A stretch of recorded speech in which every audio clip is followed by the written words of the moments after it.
2023 Karnataka Assembly elections. Ahead of the announcement, Bangalore has multiple posters that have come up in the state.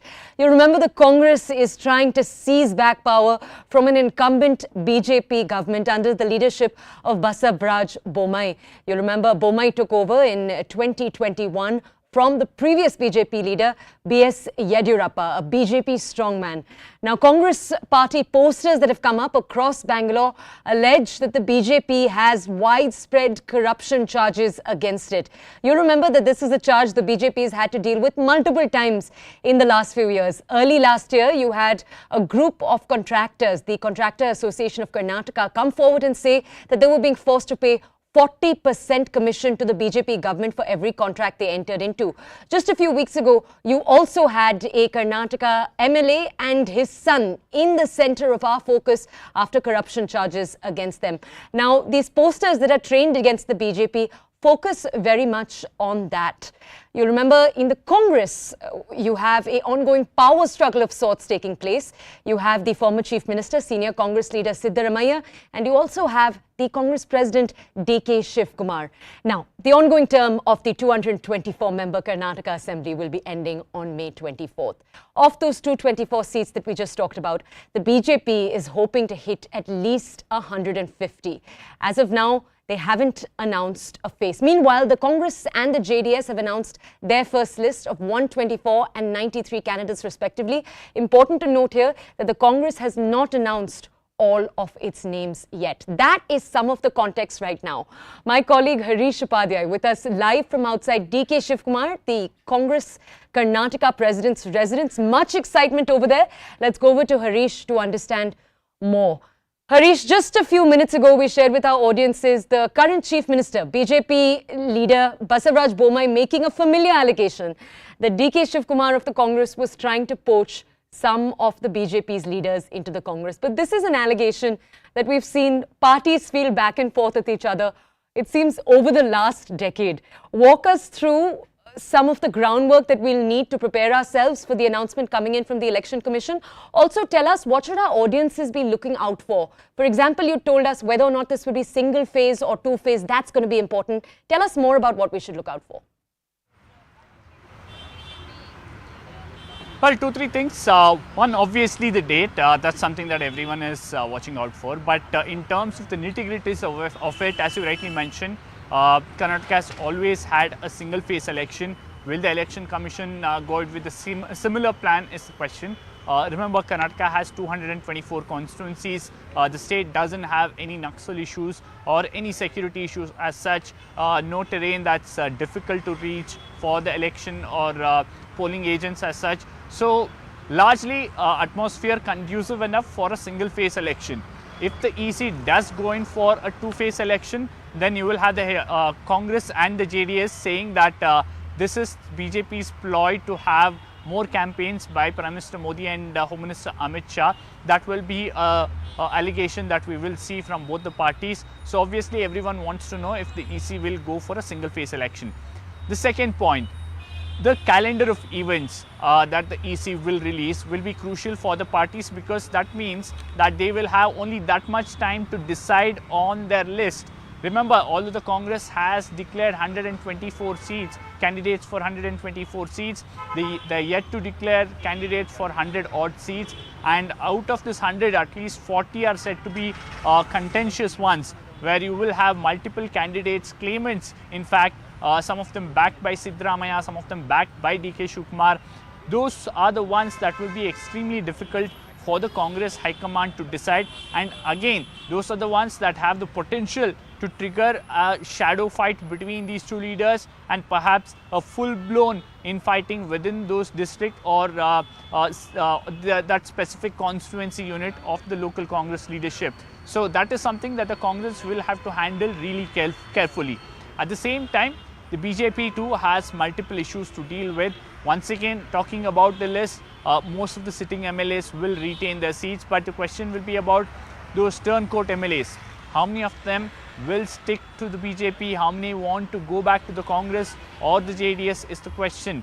And you already have a Ramesh Jarkioli who's saying that in fact if his close aide Mahesh Kumtali is not given a ticket, then he will also not contest there in Belagavi. So the BJP has to ensure that some of these egos are managed and ticket distribution happens smoothly.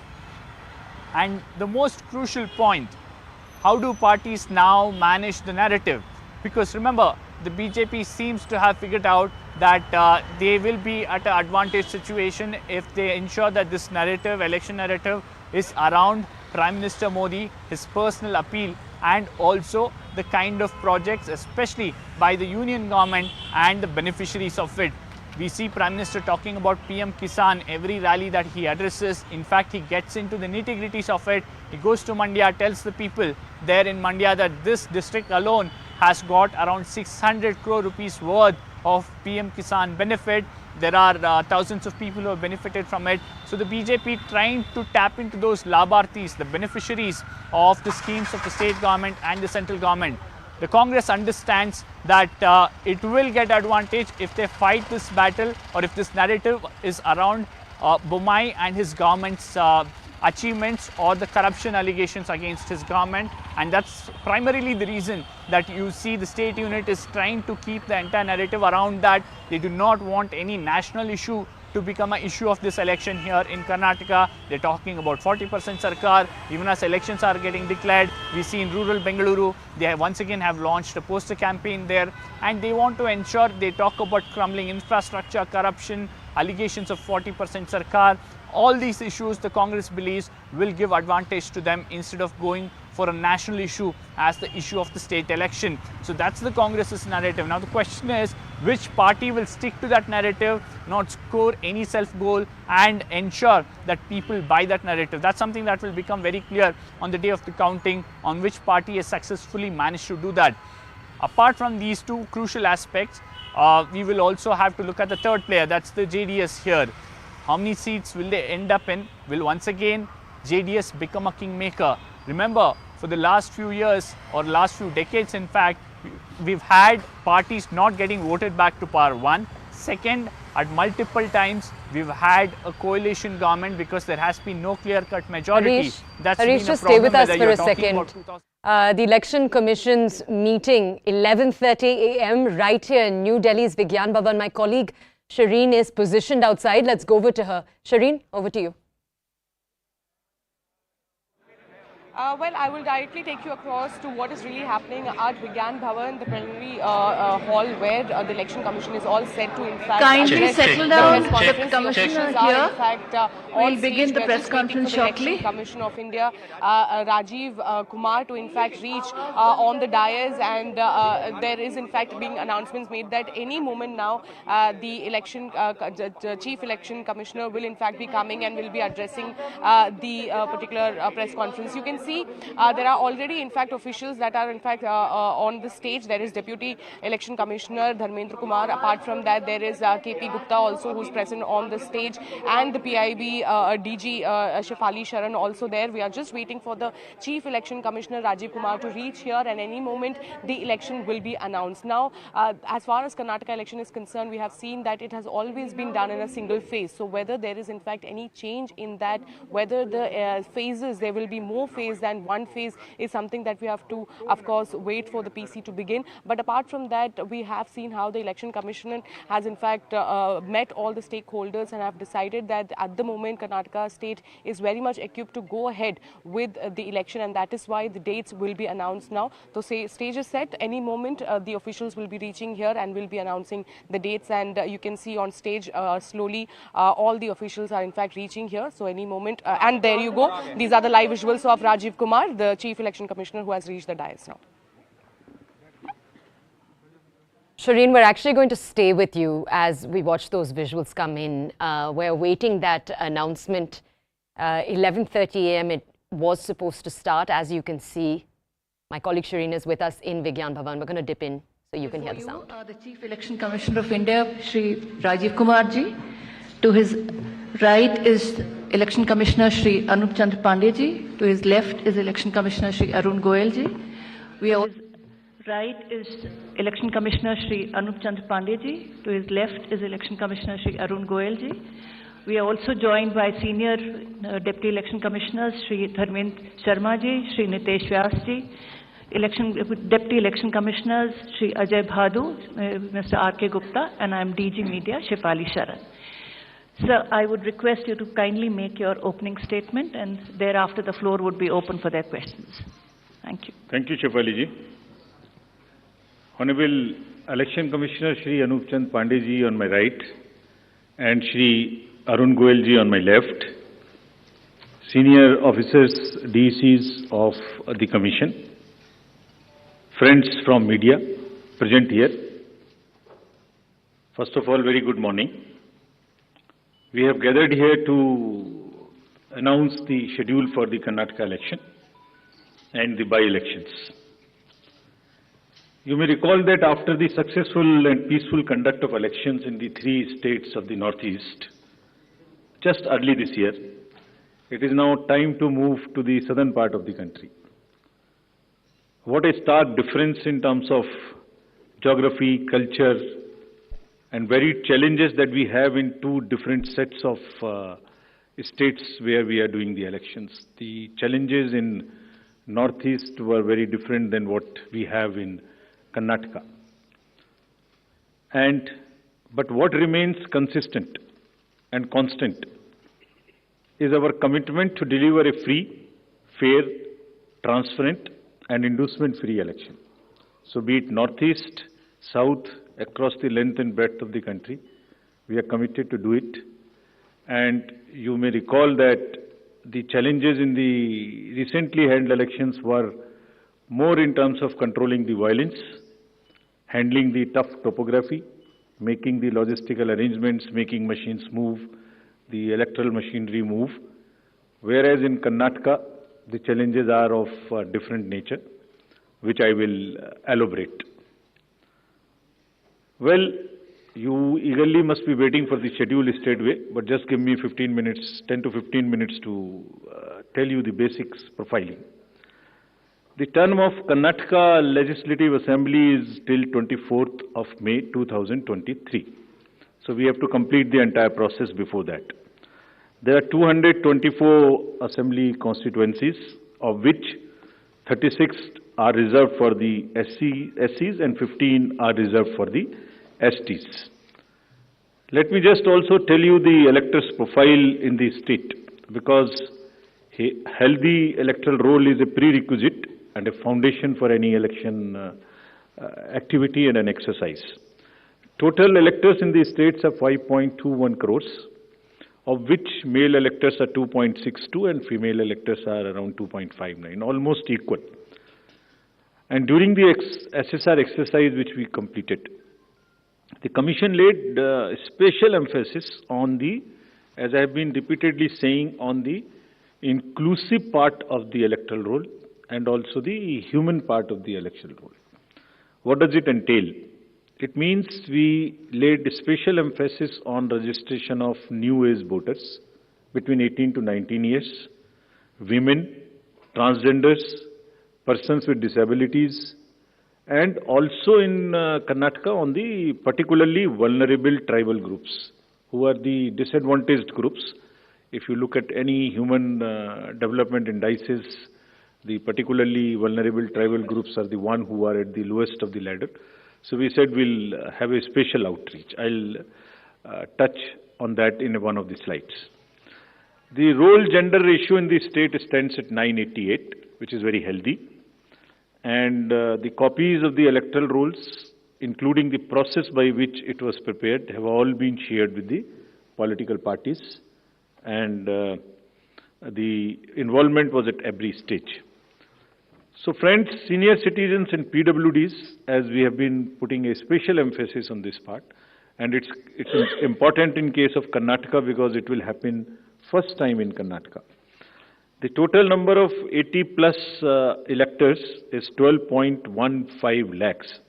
So you would see that it's an increase of 32% from the 2018, and they also includes 16,976 proud electors who are 100 plus.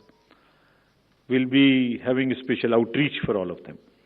The persons with disabilities, as you would see, a sharp increase because of our focus, has increased to 5.55 lakhs. This is an increase of close to 150% over 2018. And you may ask me how it has happened. It's the social justice departments of the states give scholarships to various persons with disabilities. We also collected data from them so that, we can have an outreach. We can go to their houses and have a special outreach to persuade them, to facilitate them to become our voters. And this is the result of that. And through your medium, we would like to welcome them, pay our gratitudes to all the senior citizens and the persons with disabilities, transgenders, to please come and participate with all vigor in the election, and we are having a special attempt for that, which includes that for the first time, this facility for voting from home would be available in Karnataka to the 80+ voters and also to the persons with disabilities. It has been a very successful and very reassuring and very happy experience for all of us in the Commission. To just report through you, in recently 5 state elections which we have had recently, Himachal, Gujarat, Tripura, Meghalaya and Nagaland, over 73,200 persons with disabilities and 80+ senior citizens, we have been able to go to their house and take their votes. I mean, for one vote, 3 to 4 persons go. All the political parties are informed, it's videographed so that secrecy is not compromised. But it is worth the effort. It puts a pressure on the administration, on the already strained administration during the elections. But फिर भी इसमें जाना, vote को लेना घर से senior citizens और पीडब्ल्यूडीज का एक बहुत ही सुखद अनुभूति है और इसको हम आने वाले इलेक्शंस में और इसमें लगातार सुदृढ़ करते रहेंगे. So coming to the inclusive elections and connecting with the youth, which is very critical in case of all the elections, but more so in Karnataka and in terms of youth and urban. I'll tell you how. So the first time voters in Karnataka, because of our special effort, as I just mentioned, has increased from 18 to 19 by 9.17 lakhs. And the young electors gender ratio, which was low at 720, has increased to 820. It's a jump of 100%. So means we have been able to get more and more girls in the age of 18 to 19 registered in our electoral rolls. So it's far more gender sensitive now. And all young voters who are turning 18 years by 1st of April 2023 will be able to vote in this forthcoming election. So this again, आपके माध्यम से मैं इसको फिर से बताना चाहता हूँ. कमीशन के एफर्ट से 4 क्वालिफाइंग डेट्स का अमेंडमेंट लॉ में हुआ था कि हर क्वार्टर की फर्स्ट डेट. तो हमने एडवांस में एप्लीकेशन जो लेने का प्रोसेस शुरू किया, उसमें 1 अप्रैल को जो लोग 18 इयर्स के होने वाले हैं उनकी पिटीशन हमारे पास पहले से आके रखी हैं और वो भी लोग 41,000 ऐसे हैं जो because of this change in amendment would be able to cast their vote. Otherwise they would have to wait, they would have waited for the next year 1st of January to become eligible. So this is the power of that amendment which we I've just wanted to tell you.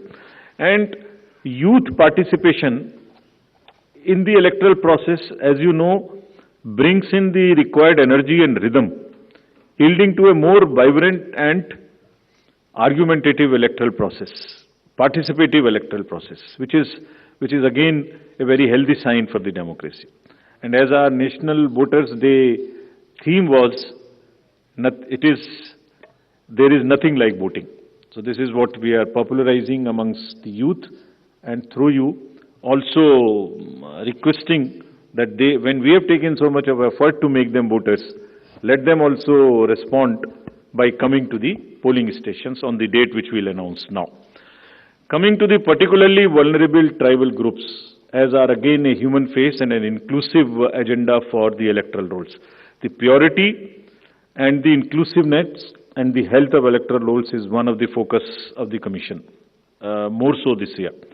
So there are two PVTGs in Karnataka, Jhenukurba and Koraga tribes. And the total population is 46,852 and 18 plus is 30,507. And you would be happy to know that we have been able to enroll 100%. Primitive, these two PVTGs. और इनके लिए 40 ethnic booth भी हम बना रहे हैं ताकि वो अपने वैल्यू में अपने तरीके से they feel happy participating in our elections.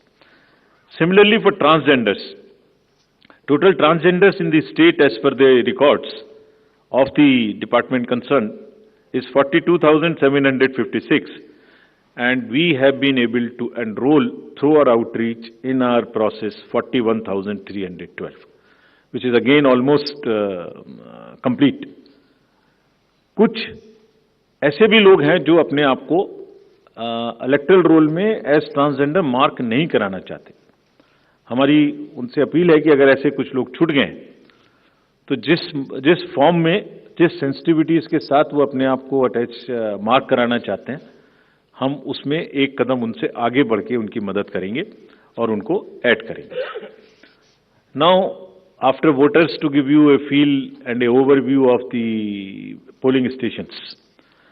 There are 58,282 polling stations in the state of Karnataka, of which 20,866 are urban.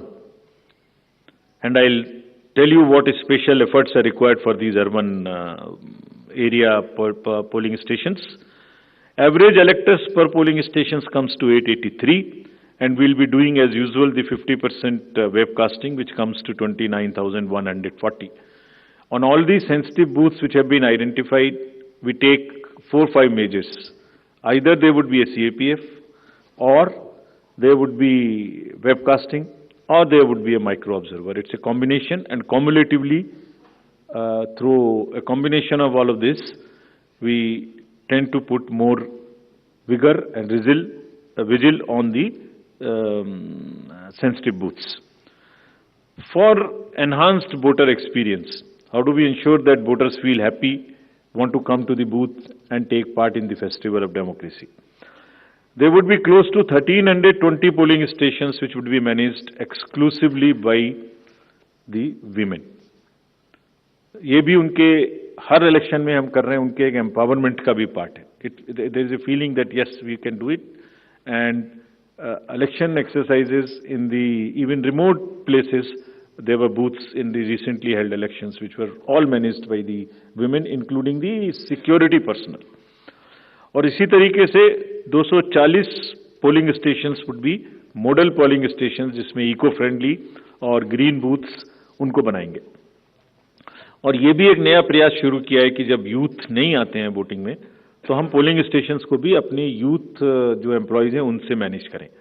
तो जो भी यंगेस्ट एम्प्लॉयज हैं जिस डिस्ट्रिक्ट में जो भी अपॉइंटमेंट्स रिसेंट हुए हैं उन्हीं को ट्रेन करके उनको भी एम्पावर कर रहे हैं. तो इसलिए 224 such booths would be set up which would be managed by only the youngest possible the employees of the government, and 100 booths would be managed purely by the persons with disability. We have started another attempt from the last 3 elections, which is an ongoing effort, that we want to make now the availability of AMF almost permanent in all these schools. And here in Karnataka, we are progressing quite well. As you would see on the slide, we are almost 98-97% in terms of all the parameters, which are ramps, toilets, electricity. I am sure that, and hopefully, in this election, the time is still there, till the elections polling stations are prepared. Whatever 1 or 2% in each category is left, we have emphasized to the state government, for which we have got a quite firm assurance that they will try and convert 100% facilities in all these schools on a permanent basis. And if this happens, which I am sure, which we are all sure would happen, that's a goal to aspire for the elections coming during the current years in the later this year and also the general election. So friends, now coming to the urban apathy. This is one area, as I said, that in Karnataka the areas of concerns would be different. So urban apathy is one, and money power is another, which will come to after this. So in urban apathy, the total voter turnout in the state is 72.4 in 2018. Against this, as you know, the overall country, if you look at the 2019 general elections, तो जो 20 top के constituencies हैं जिनमें सबसे कम voting हुई, उनमें से 9 urban area में, इसके नाम यहाँ दिए हैं, मैं ज़्यादा नहीं पढ़ना चाहता, but they are in the top 20. And if you look at the Karnataka, तो जहाँ 72% वोटिंग है, वहाँ बेंगलोर के साउथ, नॉर्थ, सेंट्रल और बंगलौर में वो वोटिंग काफ़ी कम है. 57, 51, 53, 55, 57 as against 72. And another disturbing trend is that it is reducing even from the earlier election, 2013 election. It was even more in 2013. It is reduced in 2018. So when we went there, we did call a large number of universities, students, and talk to them. And then we also decided that in addition to the awareness activities like the electoral literacy clubs and the voluntary action forums, we'll also do because the Karnataka and Bangalore happens to be the knowledge city and the IT city of the country. So why don't we take advantage of their expertise? So we requested the IT sector, and through you we want to thank that IASC came forward, and they are doing an electhon. Instead of hackathon, we are saying it electhon. For what? They say, we are saying that how to enhance the participation of urban and youth. Can we technologically connect to them more? Can we do outreach in a different way? And how to ensure the registration of new voters more and more? We don't have to work so hard. Is there a problem with our software? Is there a way we can motivate them to do it? How can, from the universities, or from the colleges, schools rather, from the 12th, almost everybody becomes 18. 12 years, 12th class when you pass plus 5 if you add, तो mostly 17, 17 and a half and 18. तो आप vote तो देना शुरू कर रहे हैं, but आपको एक कमिटमेंट की जरूरत है. तो इस इलेक्थॉन में हमने ये भी रखा है कि device A solution that how can it boost voter turnout on the election day. और उसका भी एक मेथड हमने और अपनाया, वो भी आपको मैं अभी आगे बताऊंगा. ये कितनी इंस्टीट्यूट्स हमारे साथ इसमें जुड़ गई हैं. Indian institute of technology, Indian institute of science, large number of startups, large number of IT professionals. So we are thankful to all of them. And 47% have added on working on how to do the registration free. Some are working easily. Some are working with us on how to make the youth turn out on the day of election. So this result we will again share with everybody when it comes, the solutions when they are given, and जो आने वाले election है उसके लिए हम लोग समझते हैं कि ये एक हमें ऐसी टेक्नोलॉजी या ऐसी आउटरीच बताएगा जो उनकी समझ में आती है, because it's a place where you have most of the educated youth and the urban areas. As regards the candidates, you are all aware, just to repeat the same thing, the know your candidate and the affidavits, all this are available on through the technology. Knowing the candidate is possible through the Know Your Candidate application. And for political parties, these applications are helping them to file the nominations online and to also apply for the entitlements which they have in terms of passes or in terms of booking the grounds for the election rallies, etc. And it is all strictly, everyone has been instructed to follow first in first out principle. जिसने पहले apply किया उसका digital trail उसमें रहेगा। ऐसा नहीं कि apply एक पार्टी ने किया और आपने दूसरी पार्टी को जगह दे दी, नहीं, it is a fair and level playing field which they have to ensure. C vigil app की काफी प्रचार कर्नाटका के इलेक्शन में किया है, बिकॉज ये वहां बहुत रिलेवेंट है। Because what new challenge we found in Karnataka is, in addition to the youth and urban apathy, is the money power. So this is being popularized a lot, and I'll share with you, even before MCC, what had happened. MCC will come in force from today, but when we went there, I'll show you, just because of our sincerity on this subject and telling the district officials and enforcement agencies what is the result. I'll show you that. So before coming to that, just to narrate that in recently held elections, total number of polling stations are given here, and there was no repolling. So we want to carry forward this trend. No violence, no repolling, and no और EVM भी बच गई, उनको भी गाली वाली ज़्यादा नहीं पड़ी। सो मतलब उसी चीज़ को आगे बढ़ाने हुए हमने वहाँ काफ़ी कोशिश की है कि जितने भी पोलिंग स्टेशंस हैं उनमें आप ऐसे प्रोसेसेस को अपनाएंगे, district magistrates are on the job, that they make the experience for the voter very good, so that they are encouraged to come. And some are working even on applications where, if we can tell in advance the queue, so that you can plan your visit to the polling station and avoid standing on the thing. This is also a work in progress. The seizures in these 5 elections, just to tell you the kind of rigor and emphasis जो elections को inducement free कराने में किया जा रहा है। 5 elections जो अभी होके चुके हैं उनमें 18 और 17 में जो इससे पहले हुए थे, 43 करोड़ के अगेंस्ट में 1028 करोड़ का सीजर था।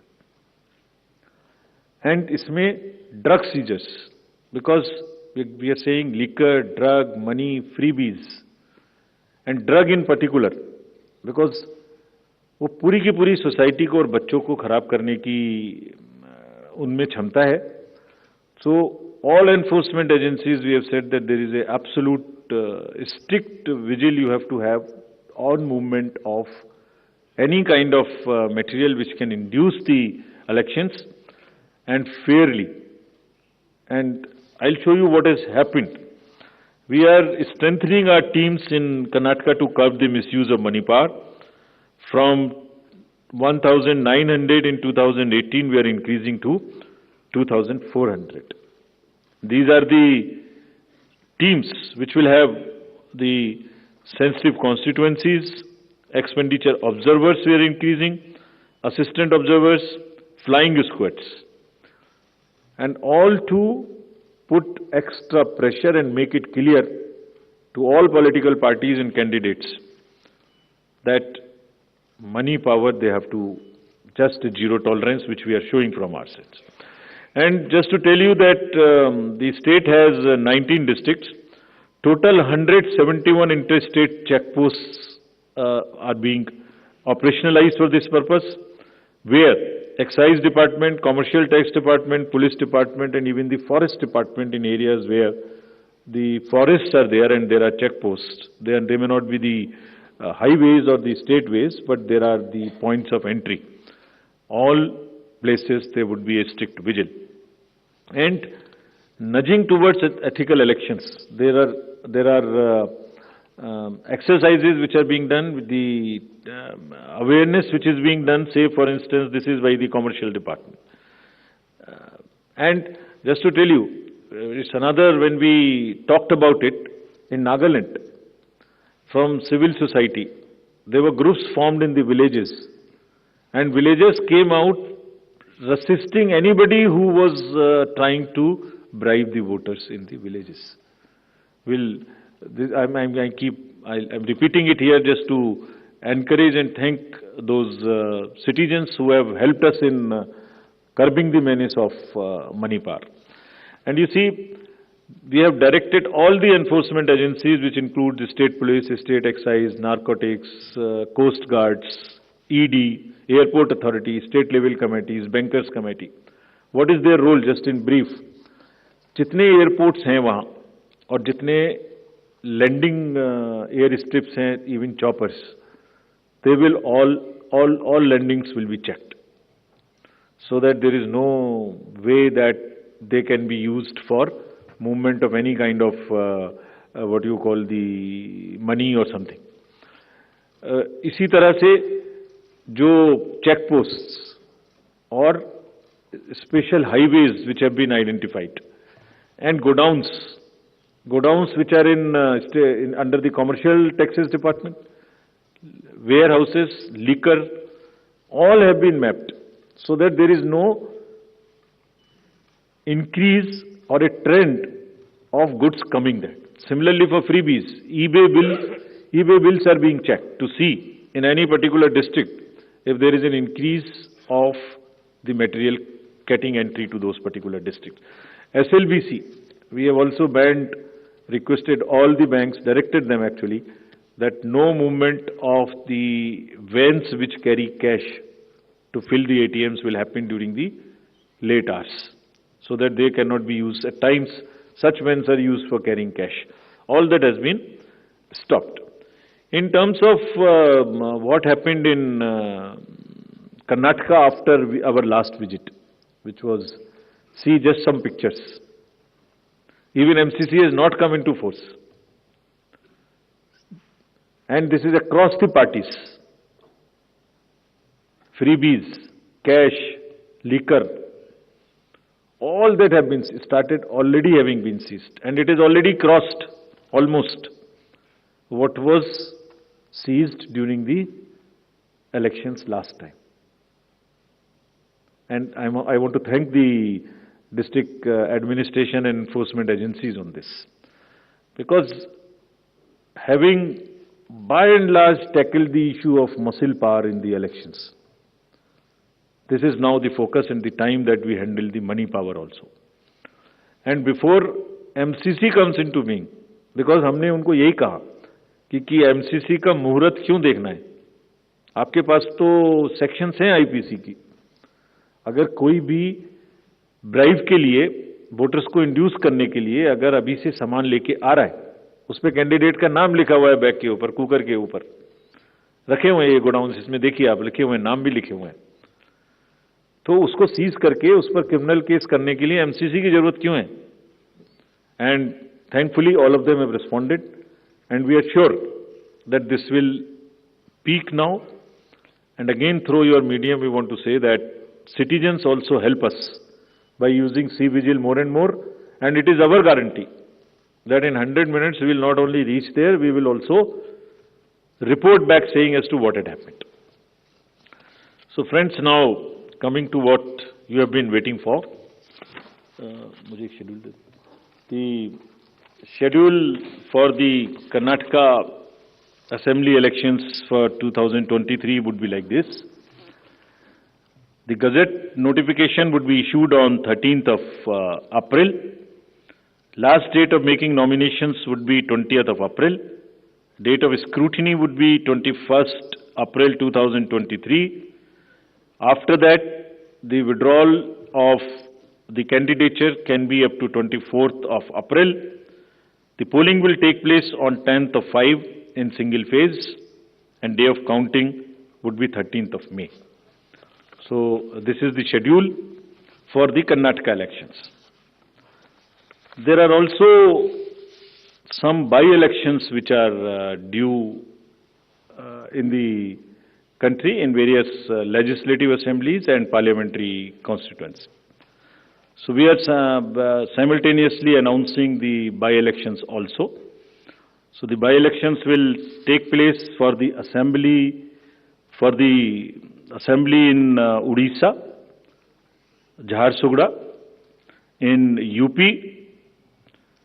in Suar, UPAC 34, 395 Chanabe in UP, Soiyong in Meghalaya in 23, and also in the parliamentary constituency number 4 in Jalandhar. So this will fill up all our vacancies till February 2023.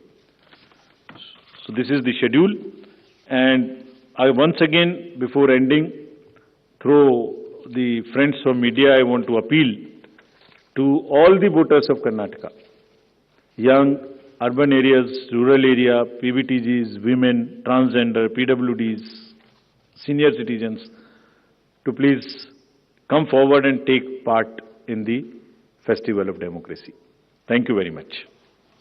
Thank you, sir. We'll now be able to take questions. Right से शुरू करते हैं, Neeraj. Hello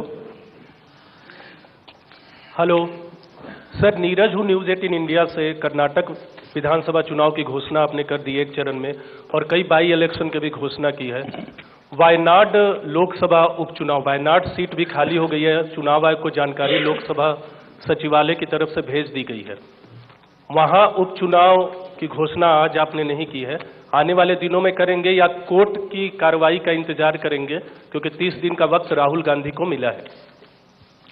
Another question here. आपने ब्रह्म प्रकाश, आपने। Sir, ब्रह्म प्रकाश दुबे हूँ जी news से। मेरा सवाल यह है कि आमतौर पर वोटिंग के दौरान जो मैंने देखा है, कवरेज के दौरान दिक्कत होती है कि लोगों के पास कई बार इलेक्शन आई कार्ड होता है लेकिन वोटिंग लिस्ट से उनका नाम गायब होता है। ऐसे कई इंसिडेंट्स होते हैं। तो इन चुनाव के दौरान उन लोगों के लिए किस तरह से व्यवस्था होगी कि कई लोग कहते हैं कि हमारा नाम कटवा दिया गया यहाँ से जबकि वोटिंग कार्ड है, तो क्या मैकेनिज्म है? Thank you. Hello Diksha. Hi sir, Deeksha Bhardwaj from Hindustan Times. Sir, my question is regarding EVM, since you mentioned the opposition parties have come together and they've alleged that they're going to take up the issue of EVM tampering and EVM frauds. What is the response from the Commission on this? Because they're saying that their questions have so far not been answered. Poonam, आपने। नमस्कार, मैं पूनम हूँ अमर उजाला से। Sir, मेरा प्रश्न है, आप लोग इतना प्रयास कर रहे हैं लेकिन पिछले चुनाव में भी जो शहरी मतदाता हैं उनकी उदासीनता कम होने का नाम नहीं ले रही है। इस मर्तबा कर्नाटक चुनाव में इसकी पुनरावृत्ति न हो, इसको लेकर क्या प्रयास किए गए हैं?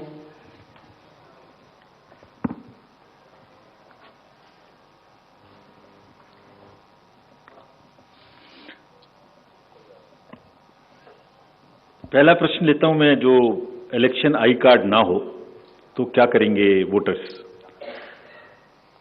तो पहली बात तो उनको अभी से वोटर किस बूथ में कौन वोटर्स हैं इसकी लिस्ट अभी से अवेलेबल है। एप्लीकेशन है हमारा, उसमें वो अभी से अपना नाम और पोलिंग स्टेशन चेक कर सकते हैं। तो ये तो पहली बात है। So it's better to check in advance. और अगर किसी वजह से अभी नाम नहीं है तो वो नाम भी अभी ऐड हो सकता है। वो नाम भी नॉमिनेशन के दिन तक, लास्ट डे ऑफ नॉमिनेशन तक अभी भी नाम ऐड हो सकता है, विच इन दिस केस इज 20 अप्रैल। तो 20 अप्रैल तक अभी भी नाम ऐड हो सकता है। उन्हें चेक कर लेना चाहिए, ऐड हो जाना चाहिए, और इसके लिए टेक्नोलॉजिकली हमारे ऐप पर भी व्यवस्था है और ARO के पास भी व्यवस्था है और पोलिंग स्टेशन वाइज लिस्ट पे। तो ये पहली बात है। दूसरी बात, अगर उनके पास by chance election I card नहीं है तो उससे कोई परेशानी की जरूरत नहीं है। There are 15 more documents which they can bring. उसकी लिस्ट पूरी आज मैंने नहीं दिखाई, मैं अभी उसको ट्वीट करा दूंगा, सबके साथ शेयर हो जाएगी। उसमें ड्राइविंग लाइसेंस है, पासपोर्ट है, राशन कार्ड है, बिजली का बिल है, बहुत सारी चीजें हैं। मोरलेस कोई ना कोई चीज उनके पास होगी ही। तो हमारा पूरा प्रयास होगा कि वो बूथ पर आए और आने के बाद उनको वोटिंग करने के लिए अनेबल किया जाए। क्या था बताइए। इलेक्शन के दौरान कि उनके पास वोटिंग आईडी कार्ड होता है लेकिन जब उस पोलिंग बूथ पर जाते हैं तो उनका नाम लिस्ट से गायब होता है, तो वोट नहीं कर पाते। ऐसा मैंने कई बार विधानसभा चुनाव या लोकसभा चुनाव में देखा है। तो उनके लिए क्या मैकेनिज्म? तो उसके लिए मैंने जो पहला आंसर दिया वो है कि अभी से उस एप्लीकेशन जो हमारी है उस पर जाके, वोटर हेल्पलाइन पे जाके अपना नाम और अपना बूथ नंबर अभी से देख लें। और उसमें भी अभी हमारे पास में ये समय उपलब्ध है। और इन एनी केस उनको कहीं ना कहीं बूथ में नाम तो होगा ही। अगर ये लास्ट टाइम से चेंज भी हुआ है किसी वजह से, तो उसका पब्लिकेशन किया गया है। उनके कैंडिडेट के पास भी लिस्ट है, पॉलिटिकल पार्टीज के पास भी लिस्ट है, उनके पास भी टेक्नोलॉजिकली देखने की व्यवस्था है। अर्बन अपैथी के बारे में पूनम जी ने पूछा, तो दो तीन बातें हम कहेंगे कि एक तो ये पूरा एजेंडा अर्बन अपैथी का अब कम से कम मेन डिस्कोर्स में आ गया है। अब आपने ये प्रश्न उठाने शुरू किए हैं और इससे भी जागृति धीरे धीरे नीचे आ रही है। हमने भी थोड़ा ज्यादा बोल्ड होकर वो जगहें जहां पर वोटिंग कम होती है और अर्बन एरिया है, उनका नाम और उनकी जगह दिखानी शुरू की है, with only an objective of requesting the voters of those areas to please come forward. इसके हम समझते हैं परिणाम सामने आएंगे। जैसे आपको एक उदाहरण अभी बताता हूं, कर्नाटका में ही जो RWAs हैं, उन्होंने एक नया अभियान शुरू किया है, कुछ RWAs ने, कि वो अपने यहां एक इसका अवेयरनेस प्रोग्राम चलाएं और अपने अपार्टमेंट्स में रहने वाले लोगों को इस तरीके से मोटिवेट करें कि वो उस दिन आ सकें। So there is a far more awareness, there is a criticality attached to it now amongst the youth and also amongst the urban areas. In times to come, we are sure we'll also step up our awareness program. We'll have very targeted, focused sweep and other activities. And आप सबकी मदद से articles आएंगे, आपकी मदद से ये बातें लिखी जाएंगी, तो लोगों को भी बाहर निकलने का पड़ेगा। हाँ, और एक चीज मैं बताना भूल गया, इसके लिए हमने एक काम और किया है इस बार। जो डेट ऑफ पोल है वो वेडनेसडे को रखी है। ये this is very important, I forgot to mention this. Monday होती तो फ्राइडे सैटरडे की छुट्टी के साथ मिलती है, ट्यूसडे होता तो एक दिन की छुट्टी लेने से बाहर जा सकते हैं, 4 दिन की मिलती है। अब वेडनेसडे में तो 2 दिन लेनी पड़ेगी, जो जरा मुश्किल है। So this is what we have done in Karnataka to keep it on Wednesday. So I am sure that अब उतना लोग शायद नहीं सोएंगे, बाहर तो नहीं जा सकते अब, तो आ जाएंगे, मतलब फिर अपील करेंगे उनसे आपके थ्रू। दीक्षा जी ने ईवीएम के बारे में पूछा, बहुत बार इसका जवाब दिया जा चुका है, दोबारा से और इसको आर्ग्यू करना और इसको बताना मैं नहीं चाहता, एक्सेप्ट द पॉइंट दैट लोकतांत्रिक व्यवस्था में पॉलिटिकल पार्टीज का एक बहुत ही बड़ा योगदान है, एक बहुत बड़ी महत्ता है उनकी। They very very important stakeholders. तो उनका विश्वास हर चीज पे होना हो, ये हमारी भी जिम्मेदारी है। तो हमें जब भी जो बात आपने पूछी, वो जब भी हमने भी सुना लेकिन हमें मिला नहीं है कुछ ऐसा, जब भी मिलेगा हम जरूर कोशिश करेंगे कि उनको हर तरीके से कन्विंस करें। पहले भी करते रहे हैं, अभी भी करेंगे। वैसे बाय द वे, जितने भी अभी तो पिछले 5 इलेक्शन में तो ये मुद्दा आया ही नहीं, 100 वोट से भी कम की मार्जिन थी और लोगों ने खुशी से एक्सेप्ट किया, कैंडिडेट्स ने भी विरोध नहीं किया। और करने की गुंजाइश इसमें 2 बातें, एक टेक्नोलॉजिकल बात है, एक प्रोसेस ओरिएंटेड बात है। सो टेक्नोलॉजी चलिए एक तरफ बात करते हैं अभी, बट प्रोसेस, मशीन कहां जाएगी, FLC किसके सामने होगी, सिंबल लोडिंग कैंडिडेट्स के सामने होगी, पॉलिटिकल पार्टीज के सामने होगी, स्टोरेज उनके सामने होगा, कौन सी मशीन का नंबर क्या है उसकी लिस्ट उनको दी जाएगी, ट्रेनिंग में कौन सी मशीन है ये अवेलेबल रहेगा, ware house.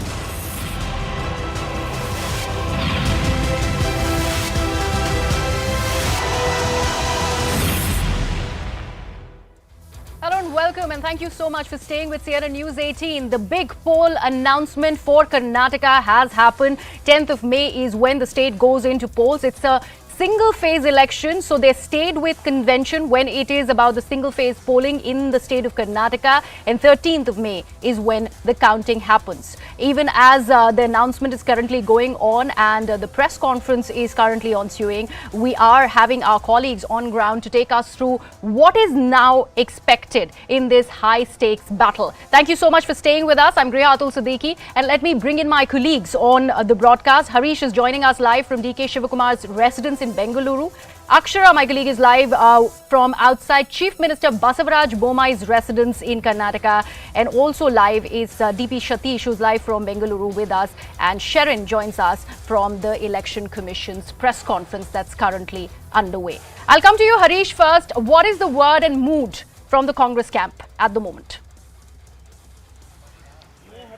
Well, the initial reaction coming in from the Congress camp is that they're happy that one, it's a single phase election. Second, not too much of time between the polling day and the counting day, because there was fear among certain leaders of the Congress that the BJP would prefer a two-phase election, which means it gives that much more time to get Prime Minister Modi and Home Minister Amit Shah to campaign extensively in Karnataka. That hasn't happened. Remember, that was a grouse of the Congress party in some other states when there was a two-phase election. So they're saying it's a welcome calendar of events that the EC has released, and we are happy not too much of time is being wasted between polling and counting. Now the question is, all these parties have to ensure that within the next 22 days, they will have to finish their candidate announcements as well, because nomination dates too will come close. So they will have to ensure they finalize their candidates for all the seats, and the Congress party now, we understand, is also on that job.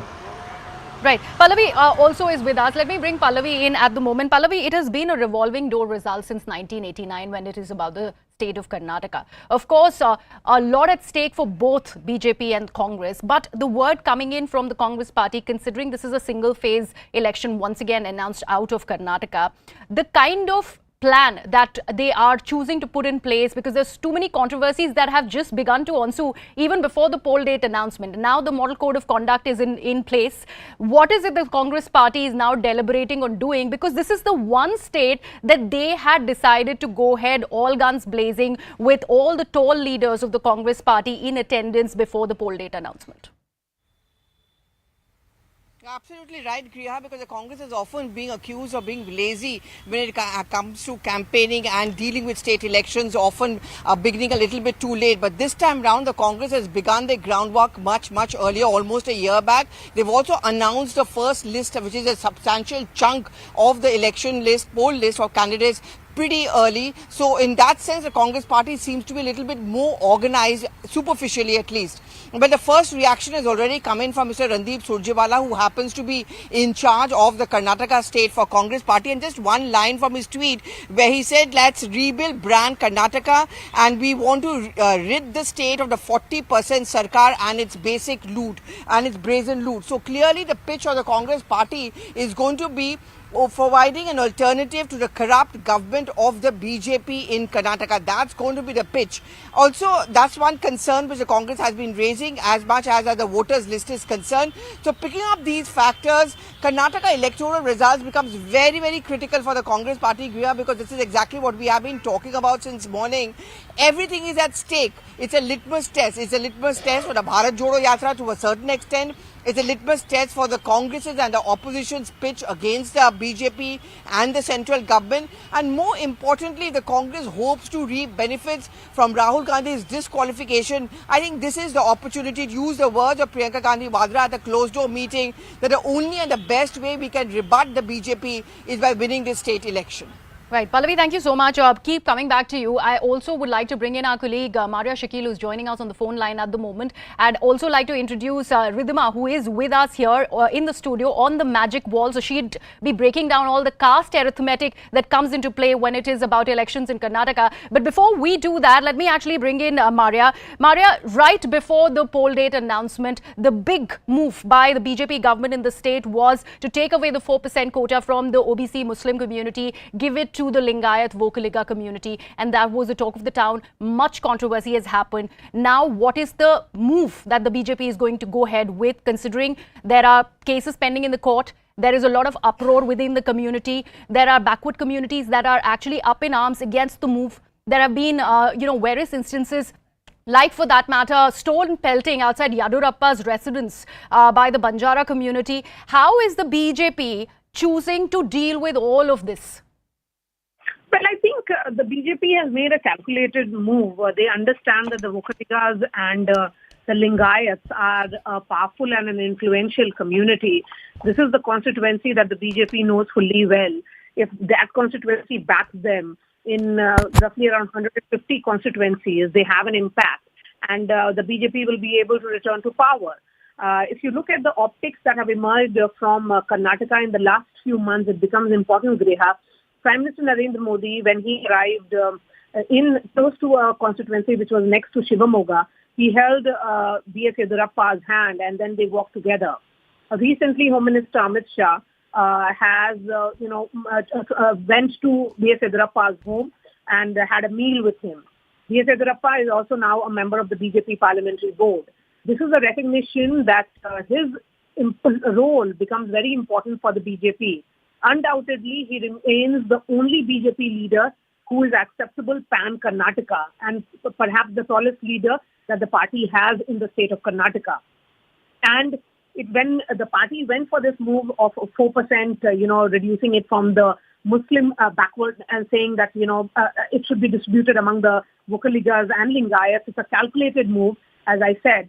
The BJP also understands that the only way to counter the narrative of corruption of the state government, of a failure of Bommai government, is by sending a message that the center is going to oversee the projects of Karnataka now onwards. If you look at it, the Prime Minister has been in and out of Karnataka.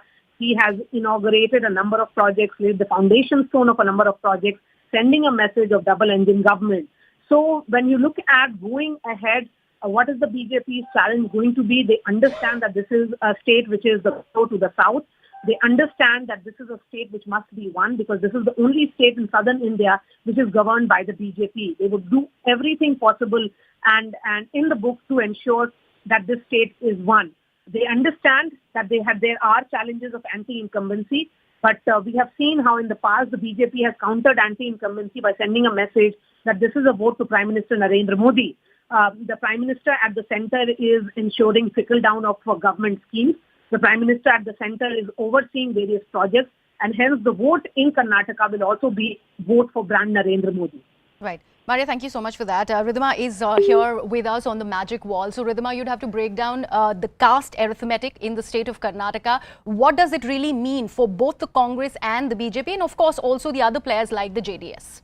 Well, Greg, before we get into the caste arithmetics, let's just give our viewers an overview of what we had seen as far as the last results were concerned, which was the 2018 Assembly. This time around as well, as you and Maria were rightly pointing out, it's a three-cornered fight. And what is convention that we've seen in Karnataka has been a single-phase election, exactly what we're seeing this time around as well. So if you break down the last number, there are 224 constituencies at stake, out of which the BJP had managed to gain 104. The Congress was reduced just about 80. The JDS at 37, and the others were 3. There was, of course, a coalition that we'd seen in the past. This time around, as we pointed out, it's a three-cornered fight between the BJP, the Congress, and the JDS. What is also important to point out is the vote percentage. Now, this obviously becomes very interesting. So, if you look at the vote percentage, it was at 38.05 as far as the Congress was concerned. The BJP had just about 36.24, but they'd still managed to get about 104 seats. This time around, a lot of things have changed. As far as the Chief Minister is concerned, we've seen a change of face for the BJP. Basavaraj Bommai was brought in. For the BJP, as Maria was rightly pointing out, the Karnataka elections, one, will solidify their position as far as their entry into the south is concerned, but also will set the stage as far as 2024 is concerned. For the Congress party, they've just had the Bharat Jodo Yatra, so has that able to have some sort of connect on the ground, and will that turn into votes and numbers for them? That will be very important as far as the Congress is concerned. For the JDS, as of now, they've maintained an equidistant both from the BJP as well as the Congress. So will they be the kingmaker? Issues for the BJP, as we've been pointing out, are many. As far as allegations of corruption are concerned, the 40% Sarkar, that's the jibe that is coming from the Congress party. Will they be able to fight anti-incumbency? For the Congress, of course, infighting still continues. Who really is their chief ministerial face? Will they be able to put all of that behind and manage to turn some numbers in their favor? So this will be very interesting for the BJP, as we pointed out, to solidify their position, to have that hold as far as their entry into South is concerned. And of course, as we move towards 2024.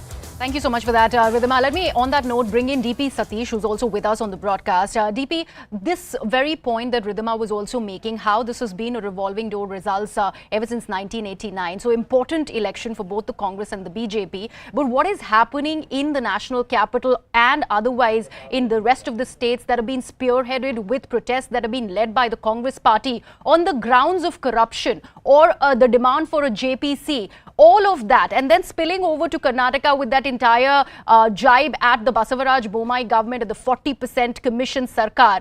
How much of that is going to find resonance and is in turn going to impact the BJP in a detrimental fashion when it is about elections in Karnataka?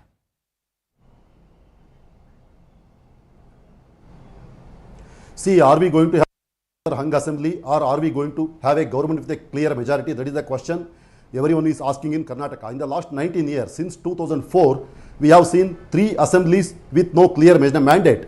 In 2004, under SM Krishna, Congress lost badly and BJP won 79 seats, Congress 65 and JDS 58 seats. It was a badly fractured mandate. Again in 2008, BJP won 110 seats, but they fell short of majority by just 3 seats. Somehow they managed to form the government. Again in 2018, Congress under Siddaramaiah lost power. BJP could win 104 seats. They needed 9 more seats. Finally, they came to power through backdoor after 14 months. Everyone is asking the same question again. Will there be a hung assembly again or will there be a government with a clear mandate? Because since 1999, only twice we have had government with clear mandate. In 1999 under SM Krishna, Congress got clear majority. In 2013 under Siddaramaiah, we have got clear majority. At the same time, as Pallavi has already pointed out, for the first time in the history of Congress, Congress is fighting the election systematically because they have been making preparations for the past 1 year and they have released a list of candidates, 124 last week, and they have also got Mr. Sunil Kanugolu, who was earlier BJP's campaign strategist, election strategist, to strategize Congress's election. And JDS declared its list 6 months ago, at least 100 candidates. But look at the BJP, the ruling party BJP looks directionless because they haven't released the list of their candidates. Chief Minister Bommai is there, but he is not charismatic like his predecessor B.S. Yediyurappa. Yediyurappa was removed 2 years ago because of his age and other factors. But BJP has brought him back to lead the party in the Karnataka Assembly elections, and Yediyurappa is leading the party campaign in Karnataka, not the Chief Minister Basavaraj Bommai. And BJP is also facing charges of massive corruption, that alleged 40% commission charges, yes, and also different castes, sub-castes, they are up in the arms for or against reservation and reservation for sub-caste and reservation quota, all kinds of things. And BJP is pinning its hopes on Prime Minister Narendra Modi because they are hoping that Prime Minister Narendra Modi is the only man who can turn the tide in favor of BJP.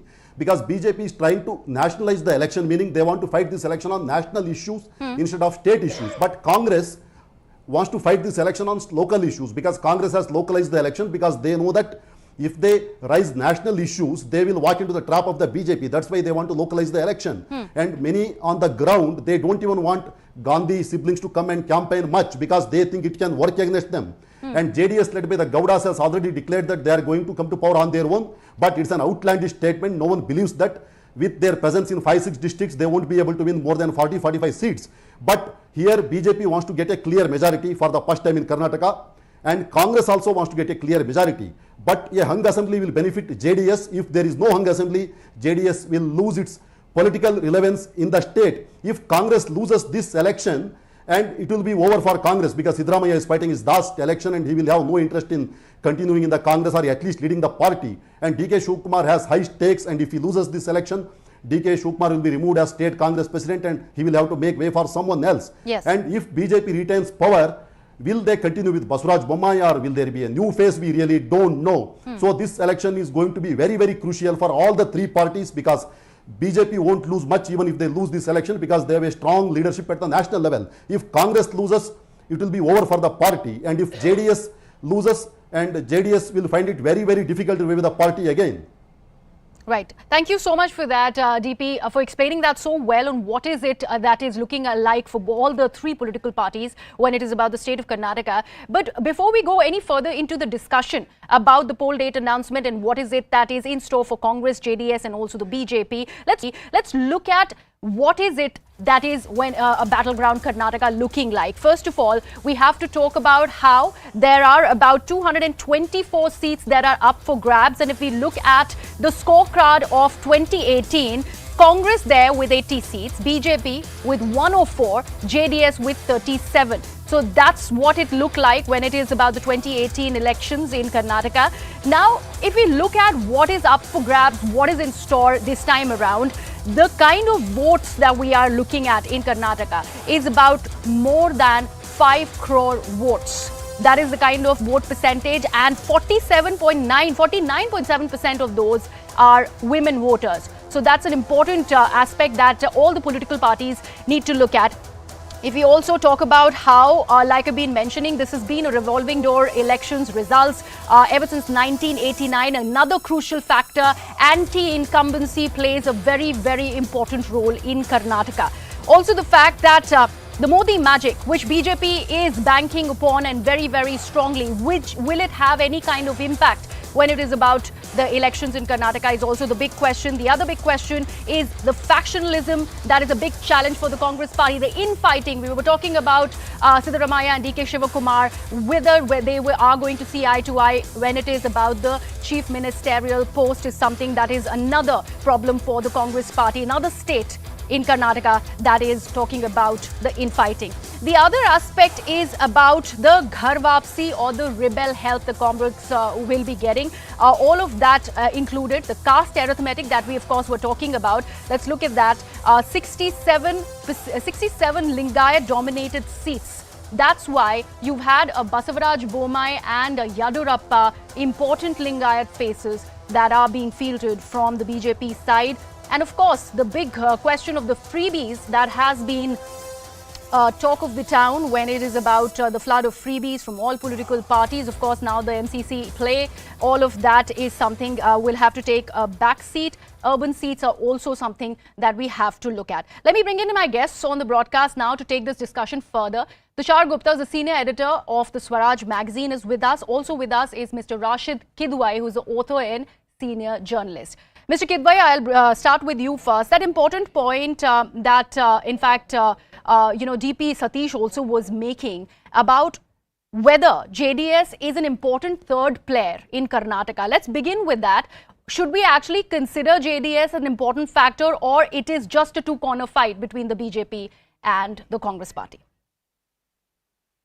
Well, in an election, I think every player who's contesting election becomes important, and JDS has a lot of past history. But for the first time, I am sensing that the Congress doesn't want to have any pre-poll arrangements with JDS. So it is going to be a direct contest. Congress seems to be very confident and upbeat about Karnataka elections. Mind you, this is one of the states where the Congress vote percentage, regardless, even in 2018, was more than the BJP. So that they think there has been certain consolidation, and Mr. Mallikarjun Kharge, who's a Congress president, knows Karnataka state at the back of his palm. So he is very sure-footed. So they are not touching JDS with the proverbial barge pole. So whether JDS will be able to cut into the Congress votes or BJP, or emerge as a player that, the both BJP and the Congress would seek Mr. Kumaraswamy later on post-poll arrangement, it's in the realm of possibilities. But as things stand, I think as far as Congress is concerned, no trucks with JDS is writing on the wall. Okay. Tushar, let me bring you in here. We were just talking about how a big worry for the Congress is the infighting between the two tall leaders in Mr. Siddaramaiah and DK Shivakumar. How much do you think is that going to be a deterrent for the Congress in Karnataka?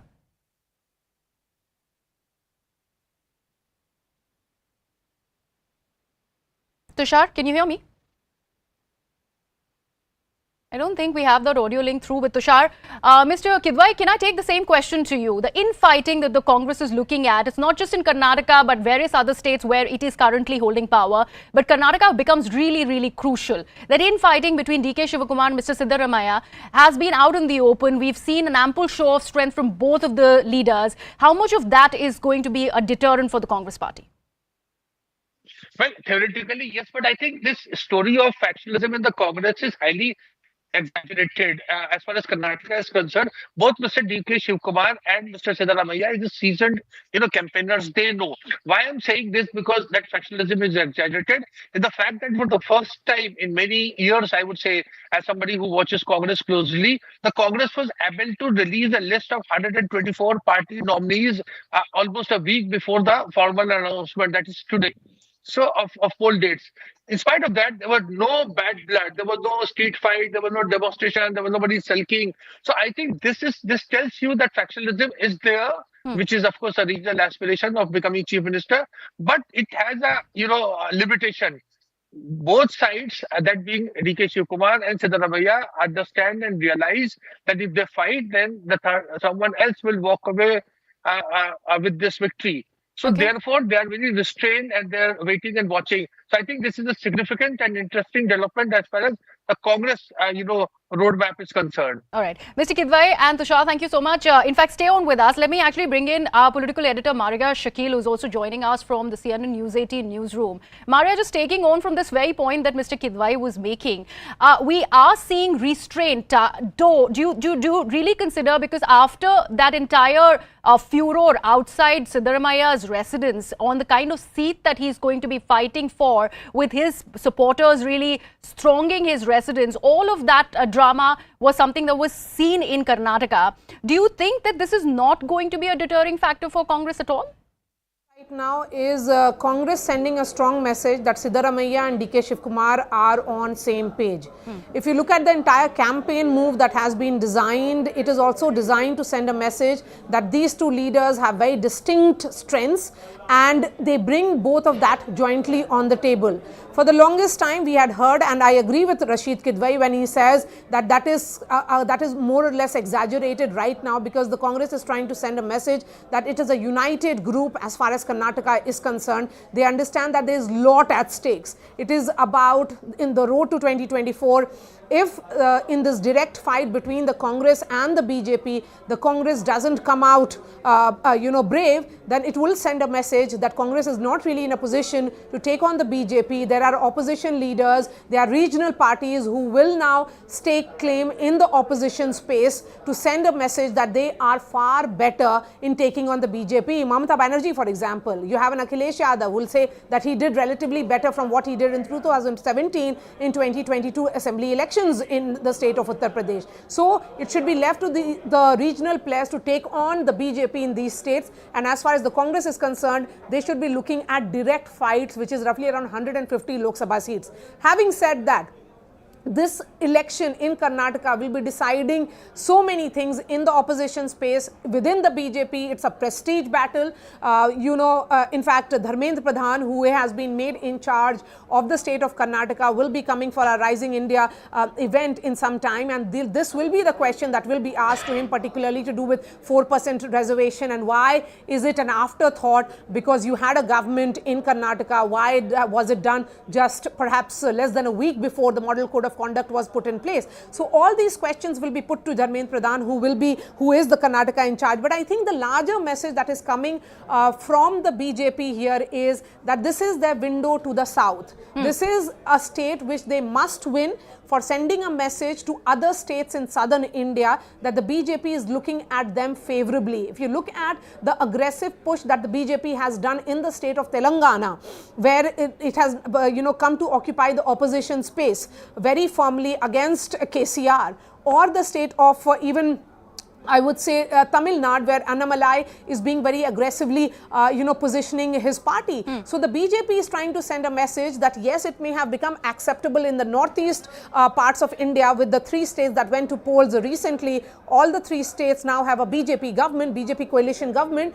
As far as the moving towards the southern part of India is concerned, Karnataka is that door to it, and that is the reason why we saw that positioning of B.S. Yedurappa. B.S. Yedurappa, as member of the BJP BJP Parliamentary Board, Prime Minister Narendra Modi holding his hands the moment he arrived in Karnataka during the course of one of the election rallies, and also Home Minister Amit Shah visiting B.S. Yedurappa's home, and his son, Mr. Yedurappa's son, was seen serving Mr. Shah. So all these in terms of optics is sending a message of a united BJP, and at the same time the Congress is also trying to send a message that this factionalism between D.K. Shivkumar and Siddaramaiah is a thing of the past. All right. Thank you so much for that, Maria. Let me actually talk more about this caste code in Karnataka. What is it that is the dominant aspect of the caste arithmetic in Karnataka is something that we need to look at. If we begin with the BJP, there you have the current Chief Minister of Karnataka, Mr. Basavaraj Bommai. He's a tall Lingayat leader, and he actually commands the 14% vote share in Karnataka. So that's the target, and he has a strong hold in Hubli and in the Dharwad areas, and the Haveri district is something. And also if we look at the other strong Lingayat factor, that is Mr. B.S. Yedurappa, that is also something that is an important aspect for the BJP. Looking at the Congress party, if we look at the leader of opposition in the state, Mr. Siddaramaiah, he is a strong Kuruba face, targeting at the 7% vote share. Central and parts of North Karnataka are the dominant constituencies that he commands over. That's an important aspect for the Congress party. Very, very important. Commands a huge clout in the politics in Karnataka. If we look at the other face of the Congress party, let's look at Mallikarjun Kharge, the Congress chief. Now, Dalits are something that are being targeted with this important face of the Congress. 19.5% of the vote bank is something that Mallikarjun Kharge's candidature is currently looking at. Hyderabad, Karnataka region are the dominant areas that he has a hold over. If you look at the other dominant face, this is about D.K. Shivakumar, the Vocaliga leader, also along with him H.D. Kumaraswamy, both tall Vocaliga leaders. 11% vote share is something that they are looking at, and the dominant aspects are something that this needs to be dealt with when it is about the state of Karnataka and these Congress leaders. So on the one hand, you have the Lingayat factor of the BJP. On the other, you have the Vocaliga and Dalit and Lingayat aspect that the Congress is also looking at when it is about the caste arithmetic in Karnataka. And our colleagues continue to be with us. Harish continues to be with us from Bengaluru. Pallavi is also with us on the broadcast. Maria also continues to analyze what this means for all parties involved as we head towards 2024 as well. But Harish, coming to you first. Of course, we've spoken as to how this is an opportunity for every political party. For the BJP, of course, this will be wanting them to solidify their position as far as the South is concerned. But for the Congress also, there is an opportunity. The Bharat Jodo Yatra has just happened. They believe a lot of momentum has been gained. Also, the anti-incumbency which could work in the Congress's favor. But it still boils down to this infighting which has proved to be a sore problem as far as the Congress is concerned in the past as well. How is the Congress planning to put that into place as we see the Model Code of Conduct now kick in? Well, the Congress most likely will have two flashpoints. One is on the chief ministerial phase. There seems to be some bit of an uneasy calm over it because it's been made very clear to D.K. Shivkumar and Siddaramaiah that there's no question of announcing a chief minister phase. It will be post-poll, that something that will be decided post-poll. So there is an uneasy calm over it. The second flashpoint could be over ticket distribution. We've seen 124 seats decided, but remember, another 100 yet to go, and at least 40 to 50 of them will be the most contentious ones. But the point here is that although there might be a shadow fight between D.K. Shivkumar and Siddaramaiah or some of these constituencies backing their own followers for those seats, both of them understand that it's the last opportunity for them. Siddaramaiah already has declared that this will be his last election.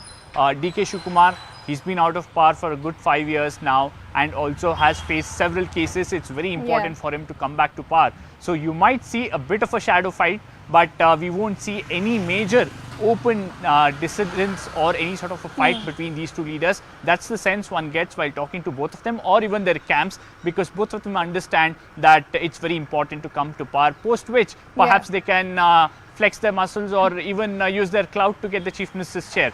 And that exactly has been the messaging from the top leadership also, Harish, that all these Personal jibes now need to actually be avoided. Both of them need to project a united front for the Congress to try and make some inroads as far as Karnataka is concerned. Harish, we'll just request you to stay on with us because we've been talking about how important the vote banks like the Linkayats, the Vokaligas, the OBCs and the Muslims are going to be for Karnataka. Let's just break down some numbers in terms of why this becomes very important. If you just look at as far as the Lingaya dominated factor is concerned for Karnataka, there are about 67 of the 224 seats which are Lingaya dominated. If you go back to 2018, the BJP at that time had managed to get 40 out of those 67, which means around 41.77 vote percentage. For the Congress, they just managed to get about 20. For the JDS, just about 6. Now, just in the last cabinet meeting, as far as the BJP is concerned, we've seen how they've taken that 4% vote share, which was for the Muslim community, and they've divided it between the Lingayats and the Vokaligas, understanding how crucial this vote bank is going to be.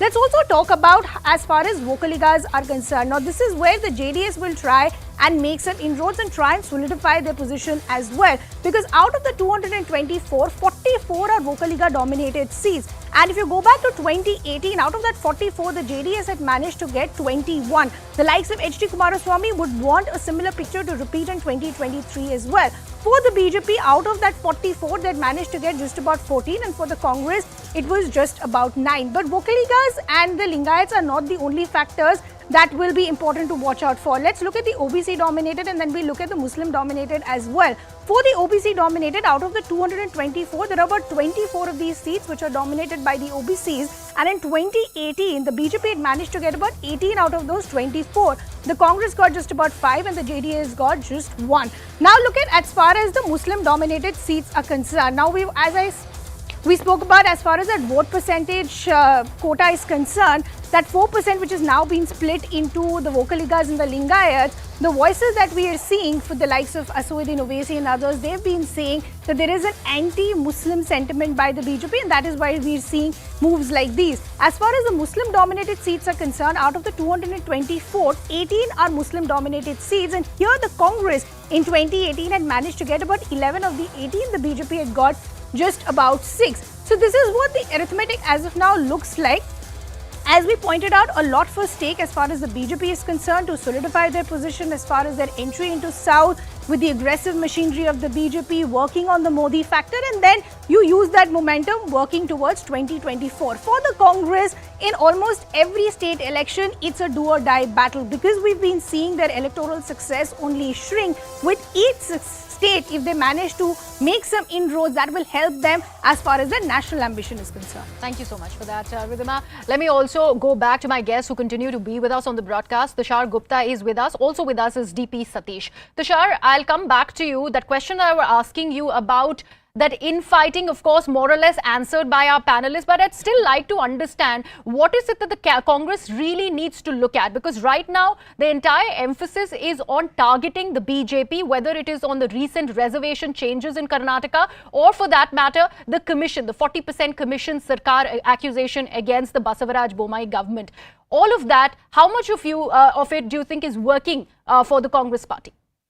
Pardon for the earlier audio error, Griha, but I think the Congress cannot take up the reservation issue too strongly, because doing that, they'll alleviate their other vote banks, which are far more crucial in terms of numbers. But I think the Congress will go hammer and tongs on the issue of corruption, the 40% jibe they have been taking for a while now. They would want to take it to the people of Karnataka. But there was one interesting thing which was said by one of the panelists earlier, that someone doesn't want the Gandhi siblings to come and campaign there. This is what we used to hear in Punjab when Captain Amarinder Singh used to be a part of the Congress. Look, the Congress would want to fight this election as a local election. They would want to raise the issue of corruption. They would want to point out the flawed infrastructure, the slow development, the lack of progress. But how far will they be successful? That's a huge, huge question. Again, they have announced the candidates list. The BJP is yet to come out as its own, and it will be a strong counter, rest assured. But the BJP will target Congress on two issues. One, the whole OBC issue that has blown up, leading to the disqualification of Rahul Gandhi. And two, the foreign intervention that was sought by Rahul Gandhi allegedly, as the BJP claims. And three, the double engine ki sarkar. You look at the kind of speeches that have been made recently, say by Amit Shah or by other campaigners. they all are stressing on the importance of double engine ki sarkar. They all want to bring more development to Karnataka, and rightfully so. And they would want to sell that idea, that momentum, that we are the double engine ki sarkar. We have been winning elections since the pandemic got over. You should be voting for us. But for the Congress, the only hope is they make it a local election. They do not fall into the same trap of abusing Modi, of making the Chaukidar Chora kind of jibes, of, making it about Adani. Because the people of Karnataka, this is a state election and it is a gateway to South. So it's important for the Congress to at least try and retain the seat. But knowing the Congress's past gimmicks, past history with the other state elections that have recently gone, I'm not very hopeful. Probably that's why the local cadre wants the election to be localized and not about the Gandhi siblings. But the BJP is going to go hammer and tongs on the OBC issue, on the issue of double engine ki sarkar, and on attacking Rahul Gandhi. So let's see how this plays out. But so one Tushar, thing is let me bring in DP on this very point that you were making, that what is dominating the capital, the national capital at the moment, is going to have a strong resonance in Karnataka. DP, do you agree? This entire stuff that is being said about what Rahul Gandhi had said in the name of questioning a surname, Modi's surname, went against the OBC community, and that will work against the Congress party in Karnataka. Do you think that will happen when it is about the elections here?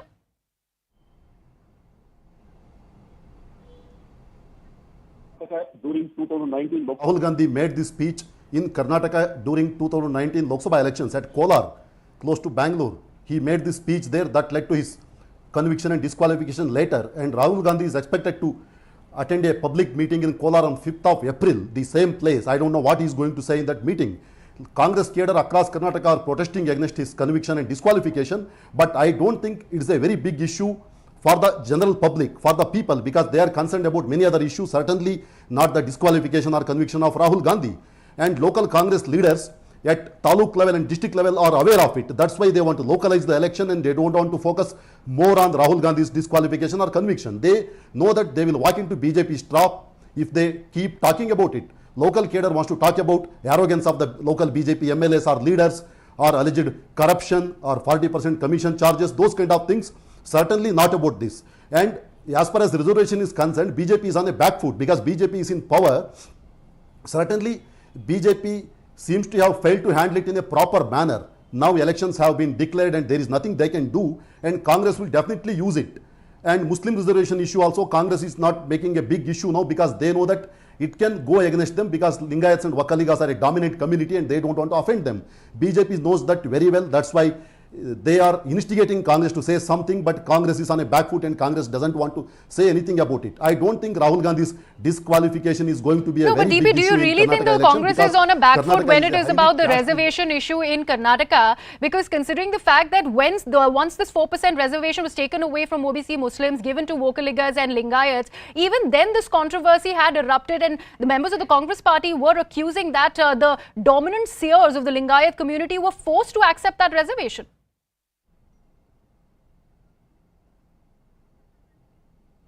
See, there are other issues, because this 4% reservation for the Muslims under OBC quota was given during H.D. Devegowda's tenure. It was in between 94 and 96 when he was Karnataka's chief minister. It doesn't have a legal sanctity. This is what BJP argues. And out of that 4%, 2% has been given to Lingayats, 2% has been given to Wakaligas. Together, these two castes together, they are about 30% of the state total population. And politically and socially, they are the most powerful. What we are going to do is we'll come back to you. We'll come back to you as we continue with our coverage on the Karnataka elections. That the dates have just been announced. Right now, what we need to do is slip into a very short break. We're coming right back with all that is to do with elections in the state of Karnataka.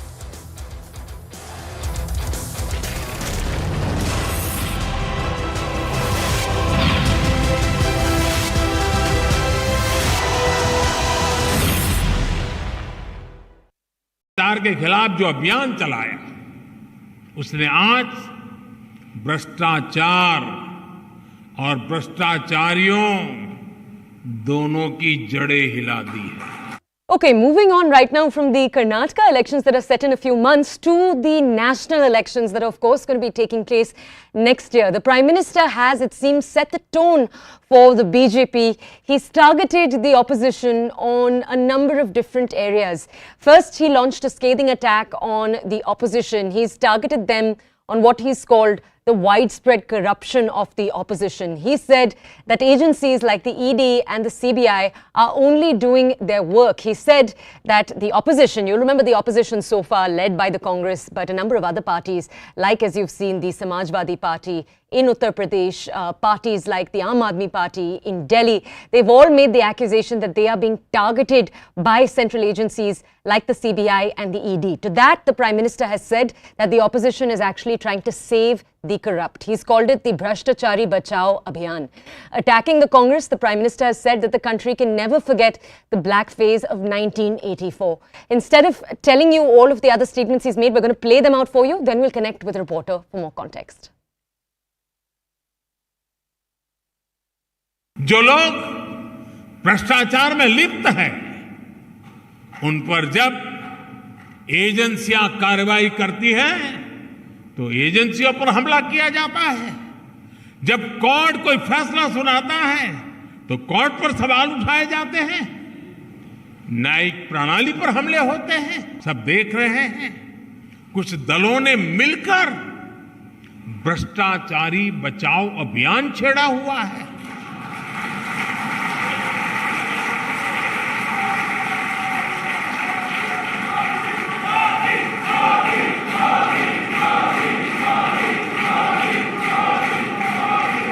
आज भ्रष्टाचार में लिप्त जितने भी चेहरे हैं, वो सब एक साथ एक मंच पर आ रहे हैं। देश की जनता देख रही है कि पहले की सरकारों ने किस तरह भ्रष्टाचार के खिलाफ कार्रवाई के नाम पर केवल खानापुरी की थी।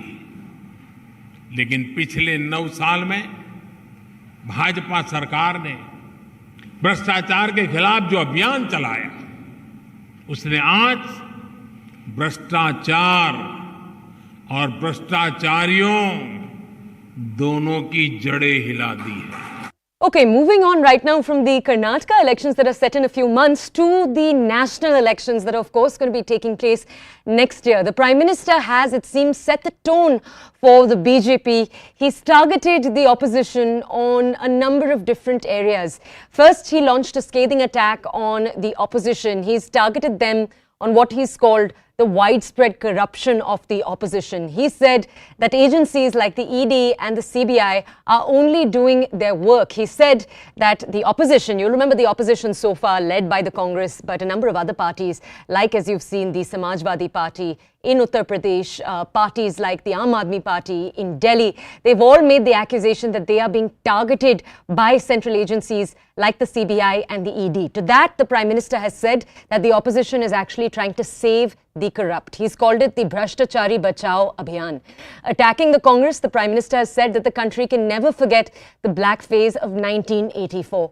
Instead of telling you all of the other statements he's made, we're going to play them out for you. Then we'll connect with a reporter for more context.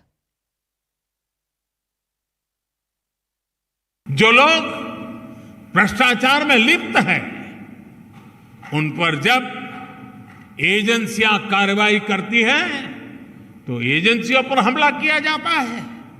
जब कोर्ट कोई फैसला सुनाता है, तो कोर्ट पर सवाल उठाए जाते हैं। न्यायिक प्रणाली पर हमले होते हैं। सब देख रहे हैं। कुछ दलों ने मिलकर भ्रष्टाचारी बचाओ अभियान छेड़ा हुआ है।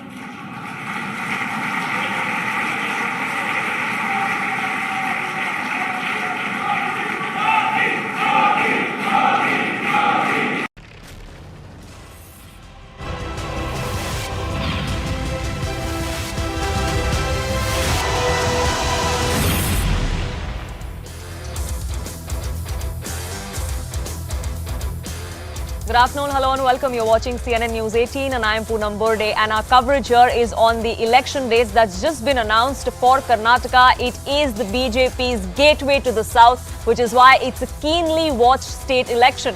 That schedule just came out a short while ago, and the two dates that we need to know are the 10th of May and the 13th of May. It is a single phase election that will be held in Karnataka. All 224 seats will vote on the 10th of May. The counting will be held 3 days later.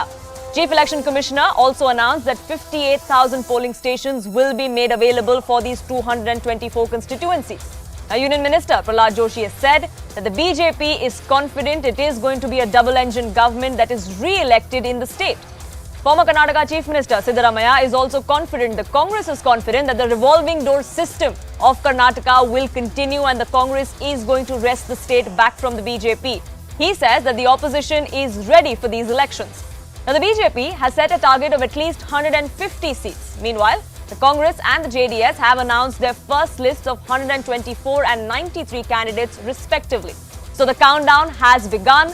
Harish, my colleague, joining us live from Bengaluru. Pallavi joins us from the national capital. And Harish, we've already heard word coming in from representatives of both the BJP and the Congress. They're all prepared, battle ready.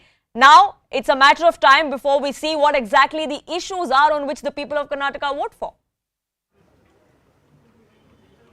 Absolutely. The initial reaction coming from both the Congress and the BJP, none of them have any issues either with the polling date or the counting date. Both of them are happy that it's a single-phase election and not too much of a gap between the polling day and the counting day. Now, the question is who will dominate the narrative in the next 5 to 6 weeks. The Congress wants to keep it to the local narrative. Talk about Bommai's government, his performance, the alleged corruption allegations against his government. Congress believes that if this election is fought on those issues, then it's advantage for them instead of talking about national issues. And that's primarily the reason that you see, whether it's DK Shivakumar or Siddaramaiah, continuously talking about all these aspects. In fact, just as elections were getting announced, we had a new poster campaign that came up in Nelamangala and Bengaluru rural. On the other hand, the BJP has been very clear that the narrative would be around the double-engine sarkar, the advantage of the union government and the state government and Prime Minister Modi's image itself, and continuously talking about the kind of benefits that people have got, reaching out to the Labharthis, the beneficiaries of the state government schemes and the union government schemes as well, and they believe that is what will bring them votes. And that's something that's very clear in the way the Prime Minister has spoken, whether in Mandya or Davangere or other places. In fact, getting into the details, he told people in Mandya that around 600 crore rupees of benefit has been transferred just under PM Kisan scheme itself. So the BJP very clear that this is the narrative that they want of people of Karnataka to buy. So it's in the next 5 to 6 weeks. It depends on how these parties can stick to this narrative, sell it to the voters, and ensure that those votes also convert into seats. That will be very crucial. That will become very clear on the 13th of May. In all this, let's not forget JDS as well. The JDS going out saying that we are giving 5 major promises in terms of what they will do for education, irrigation and similar other aspects, and saying that would look at overall development of Karnataka. And they are saying that we will not make freebie announcement, instead make targeted systematic changes and change crucial sectors like agriculture and irrigation. How much of that will be brought by people is also other question. And also many also saying that with Devegowda now also campaigning on Sunday at the concluding ceremony of the Pancharatna Yatra of JDS, JDS can't be discounted, but where JDS ends up will have a larger impact on whether any party will get clear majority or not. Absolutely. And if there is no clear majority, if there is a hung assembly, then will JDS be the kingmaker? That's also something that political experts are looking at. And we'll get to that discussion. My colleagues continue to be with us. But let's get you a bigger picture of what exactly is transpiring. And this is what is at stake as far as Karnataka goes. Now, this is the scorecard that you see. That's the 2018 assembly elections. 104 for the BJP, 80 for the Congress, 37 for the JDS. 49.7% of voters in Karnataka are female. There are 224 seats that are up for grabs, like I mentioned earlier. There are more than 5 crore voters that are going to be voting in this particular election. So that's really the big picture as far as the numbers go. What's really at stake? What are the issues that people of Karnataka are going to vote for? And what is it that is going to be on their minds? There are a lot of issues that we've been speaking of. It's the Modi magic that the BJP, of course, hopes to bank on. Because remember, Karnataka is a state like many others where we've always seen alternate governments come to the fore. Can the BJP buck that trend with the Modi magic? Factionalism is something that the Congress faces. This feud between DK Shivakumar and Siddaramaiah is well known. There's also the issue of rebellion within both ranks, in fact, even within the BJP. Will these rebels and their Ghar Wapsi actually help the Congress party? That's also something that the Congress is banking on, perhaps, something that the BJP says is not a threat at all. That is something that's not even on the mind of the BJP. What's next is the two issues and the caste code, the caste factor really, that we are going to speak of. So the fight is going to be on 46 urban seats, which is extremely tight between the two political parties, that is the BJP and the Congress. There are 67 Lingayat dominated seats. That is something that the BJP is banking on. They see that as a core vote, perhaps also because of the former Chief Minister B.S. Yediyurappa. All of these caste matrix, all of this caste code is something that has already been worked out by all political parties, including the BJP and the Congress. The JDS, of course, wanting to play the kingmaker, but is it going to be a fight for survival for the JDS? That's also something that we will talk about. But first, getting in my colleague Pallavi, who's joining us here from the national capital. And Pallavi, Rahul Gandhi was someone who campaigned in Karnataka as far as the Bharat Jodo Yatra went. The focus of the Bharat Jodo Yatra, among other states, was also in Karnataka. They, of course, are hoping that the popularity of that yatra, the optics, do translate in votes. Yes, absolutely. And what the Congress is also hoping is that what they call the political witch hunt by the BJP against Rahul Gandhi is also going to help them reap electoral benefits in the state of Karnataka. Among all the state elections, the Congress is particularly very, very hopeful of the southern state. They have some stalwarts of the party from there. We do know about Seizures, D.K. Shivkumar, but even the Congress president also comes in from Karnataka as well. So Congress is banking, because it is very important for them to win this election, to be standing vindicated. Not just the Bharat Jodo Yatra, but the entire campaign that they have launched against the BJP, against the Prime Minister, along with the rest of the opposition, that, you know, there is corruption at the centre. The Congress party is not allowed to speak out. Rahul Gandhi is being targeted. If the Congress manages to win in the state of Karnataka, they're certainly going to use it to flaunt what has been the campaign till now. And that's why it's a high-stake polls for the Congress, but it's equally high stakes then for the BJP for precisely the same reason, to puncture this narrative or campaign put up by the Congress and other opposition parties. Absolutely. It is a prestige battle, in fact, for both the BJP and the Congress. But let's take a look at what exactly it looked like back 5 years ago in the last election. Ridhima, my colleague, also joining us on this broadcast. She has the numbers with her on the magic wall. Over to you, Ridhima. Well, Poonam, as you've been rightly pointing out, it is a prestige battle for every political party that is involved. Let's take a look at what the picture looked like in 2018. There are 224 seats that are at stakes, out of which the BJP in 2018 managed to get about 104. The Congress got about 80, the JDS 37, and the others got about 3. But what is also interesting to see in numbers like these is always the vote percentage. Now, if you look at the BJP in 2018, that vote percentage was just about 36.24%. The Congress was at 38.05%, the JDS at 18.2%, and the others was about 7.52%. But a lot has changed from 2018 to 2023. One, of course, for the BJP has been the change of the Chief Minister. Basavaraj Bommai was brought in. For the Congress today, the big challenge is as far as the infighting is concerned, and that is something that the BJP will want to cash on. For the BJP, of course, their strength has been the Modi factor. As Poonam was also rightly pointing out, because Karnataka has seen a pattern of revolving doors of an alternate government, the BJP would want to change that trend and solidify their position in Karnataka, which is also their gateway into the south and then leads up to 2024. But the allegations of a 40% sarkar, of corruption, all those are going to be a major challenge as far as the BJP is concerned. For the Congress, quickly as we pointed out, the Bharat Jodo Yatra, they will want to work on that momentum and say that the tide has changed. For the JDS, as of now, maintaining an equal distance from the BJP as well as the Congress, if it's a hung assembly, then the JDS becomes the kingmaker. Right, JDS, whether it's a kingmaker or whether it's a fight for survival, we'll open that up. But the BJP is already in a huddle, and we have breaking news that's now coming in from the poll-bound state, where we're given to understand that ministers of Chief Minister Bommai's cabinet are now in a huddle. This meeting is taking place at the Chief Minister's residence. What strategy is going to be applied next by the BJP? On the face of it, they of course are confident that the state is theirs to retain, is theirs to keep, and the Congress is nowhere to be found. But strategy is something that they will have to put in place. Harish, my colleague, continues to get us more details from on ground. And Harish, apart from strategy going into the next few weeks for the elections, the state government and the Chief Minister will also have to think about their decisions in the near future. There were several projects that the Chief Minister was supposed to inaugurate in the next 2 days, isn't it? Absolutely. Remember, the Chief Minister was supposed to fly to Koppal and inaugurate a few projects there, including the local irrigation project. The government saying that some of these projects which have their DPR approved and the work has started will continue whether there is an inauguration or not. But what it definitely does is, one, there was a key project of laying foundation stone for the Ram Mandir at the Ramdevra Betta in Ramnagara. That gets stalled. Also, some of these projects which have been completed will not be inaugurated. They will be started without any sort of inauguration from either the Chief Minister or the District in Charge Minister. But more crucially, what it does, the announcement of elections today, is it doesn't leave much of a room for the BJP to take any policy decision, especially on the SC internal reservation. Remember, the Banjara community has been up in arms.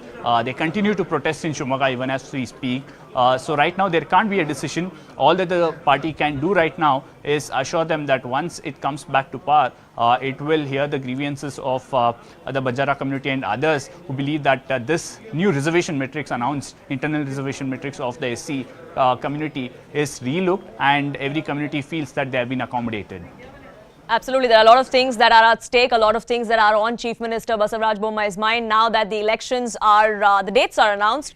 The timeline has begun for him to ensure that he can manage to keep the state for the BJP, their window to southern India. Do stay on with me. DP Satish, Network 18's group editorial advisor for the South, also joining us on this broadcast. And it'll be interesting to see. It's always been a three-way fight, DP Satish, isn't it, between the Congress, the BJP and the JDS. But the Aam Aadmi Party is also contesting this time around. Whether they actually make a mark or all they do is cut into the votes of the other parties, that's something that remains to be seen.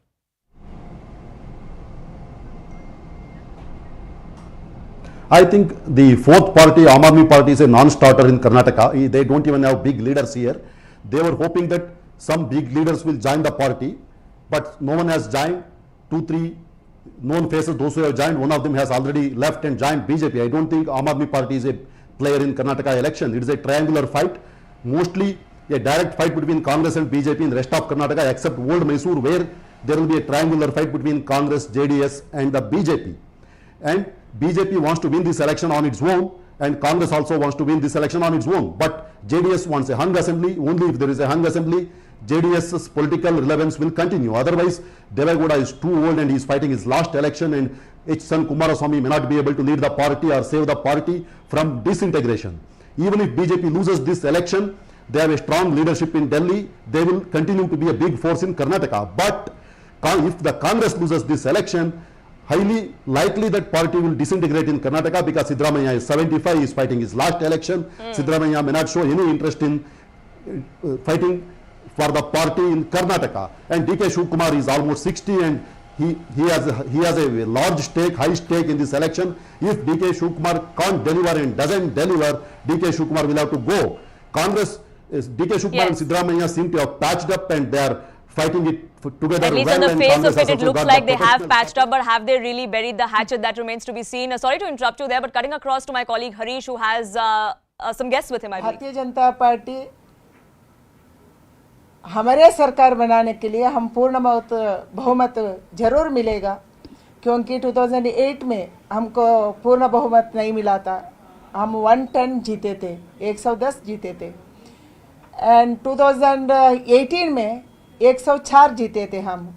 उसी समय भी पूर्ण बहुमत नहीं मिला. अभी लोग चाहते हैं डबल इंजन सरकार चाहिए कर्नाटक में, क्योंकि केंद्र में मोदी जी बहुत अच्छा काम कर रहे हैं. उसको आखिरी लोगों तक पहुंचाने के लिए स्टेट में भी बीजेपी का सरकार चाहिए, एंड बीजेपी सरकार हर योजना को नीचे तक ले जा सकता है. इसीलिए ऐसा काम हम कर्नाटक में किया है.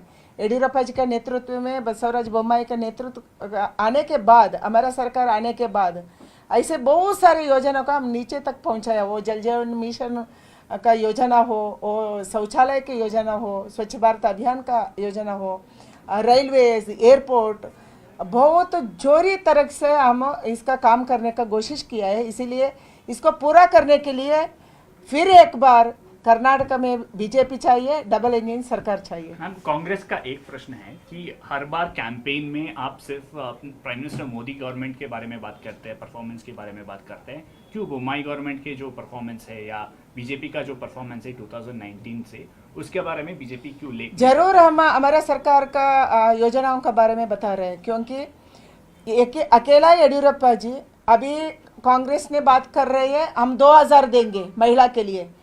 येडियुरप्पा जी खुद दिया है। अभी कौन 60 ईयर्स के ऊपर है उसको 1200 महिला पुरुष हस्बैंड एंड वाइफ दोनों के लिए आ रहे हैं। 2400 अभी हम दे रहे हैं। विधवा पेंशन, विडो पेंशन हम ज़्यादा किया है। दिव्यांग को हम ज़्यादा पैसा दिया है। भाग्यलक्ष्मी पहली बार देश में भाग्यलक्ष्मी योजना लड़की के लिए हम दिया है। ऐसा बहुत सारे योजने येडियुरप्पा जी का नेतृत्व में, बोम्माई जी का नेतृत्व हम दे चुका है। पहले कांग्रेस का सरकार था, ऊपर भी कांग्रेस नीचे तक कांग्रेस, केंद्र में कांग्रेस, बेंगलुरु में कांग्रेस एंड जिला पंचायत कांग्रेस, तालुक पंचायत कांग्रेस। वो क्या किया है, क्यों नहीं किया है? मैं कांग्रेस को पूछ रही हूँ। कोई भी इलेक्शन लड़े कांग्रेस जीतता था, आप कुछ किया नहीं। अभी तो हमारा सरकार कर रहे, इसीलिए मोदी जी का हर एक योजना को गांव तक पहुंचाने के लिए, हर वार्ड को पहुंचाने के लिए जरूर बीजेपी सरकार कर्नाटक में चाहिए।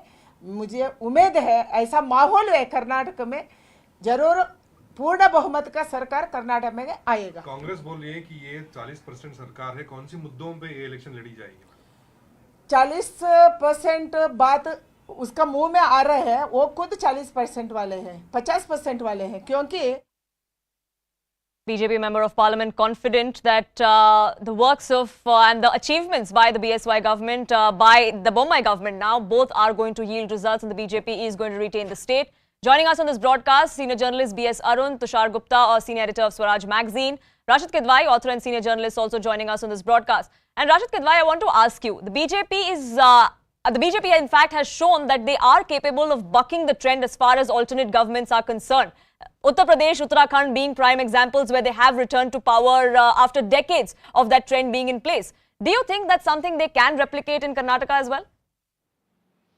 Well, Poonam, yes, in theoretical terms, yes, but on a practical side, it's seemingly very difficult, because remember, this is one state where the Congress is very strong at the ground level. Their vote percentage in 2018 was also much more than the BJP vote share.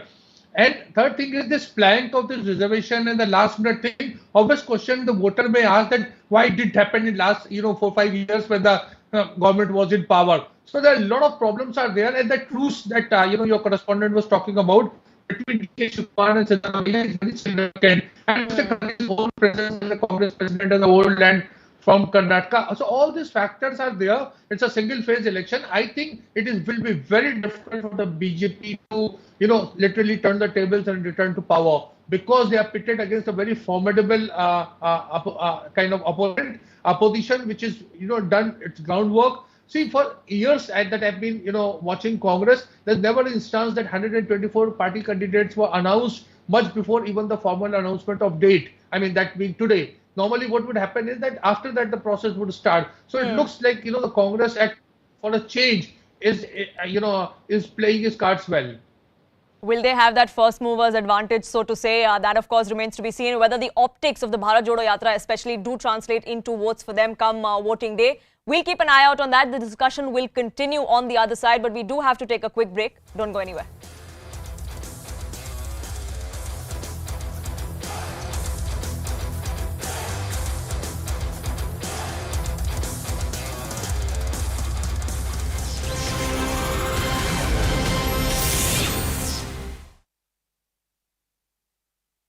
Abhiyan.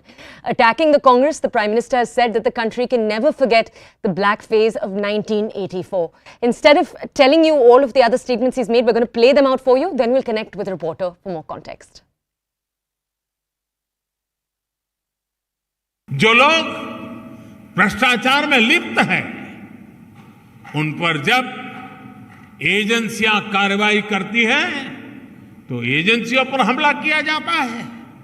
जब court कोई फैसला सुनाता है, तो court पर सवाल उठाए जाते हैं, न्यायिक प्रणाली पर हमले होते हैं। सब देख रहे हैं, कुछ दलों ने मिलकर भ्रष्टाचारी बचाओ अभियान छेड़ा हुआ है।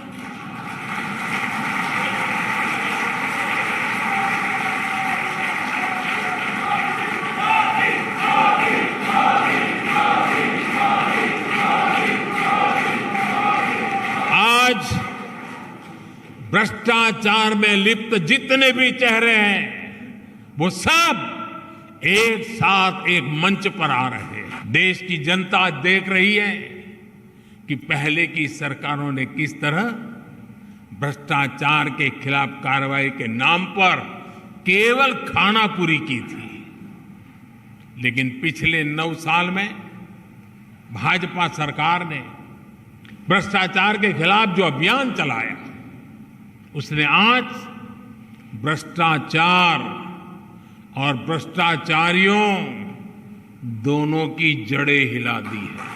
Okay, moving on right now from the Karnataka elections that are set in a few months to the national elections that are of course going to be taking place next year. The Prime Minister has, it seems, set the tone for the BJP. He's targeted the opposition on a number of different areas.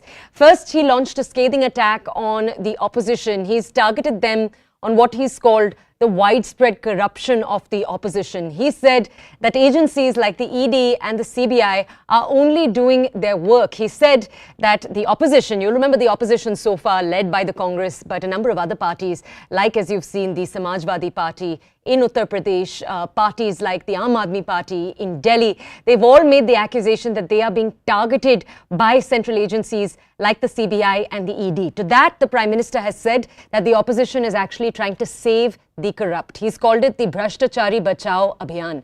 Attacking the Congress, the Prime Minister has said that the country can never forget the black phase of 1984. Instead of telling you all of the other statements he's made, we're going to play them out for you. Then we'll connect with a reporter for more context. जो लोग भ्रष्टाचार में लिप्त हैं, उन पर जब एजेंसियां कार्रवाई करती हैं, तो एजेंसियों पर हमला किया जाता है। जब कोर्ट कोई फैसला सुनाता है, तो कोर्ट पर सवाल उठाए जाते हैं। न्यायिक प्रणाली पर हमले होते हैं। सब देख रहे हैं। कुछ दलों ने मिलकर भ्रष्टाचारी बचाओ अभियान छेड़ा हुआ है।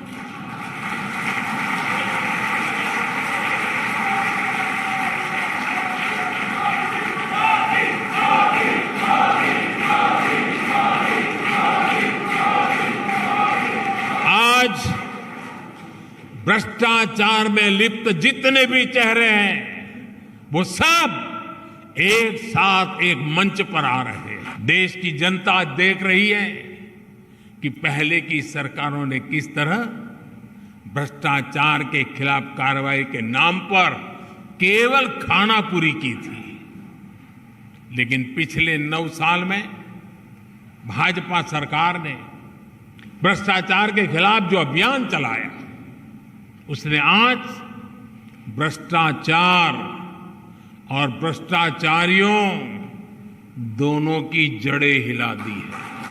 Okay, moving on right now from the Karnataka elections that are set in a few months to the national elections that are of course going to be taking place next year. The Prime Minister has, it seems, set the tone for the BJP. He's targeted the opposition on a number of different areas.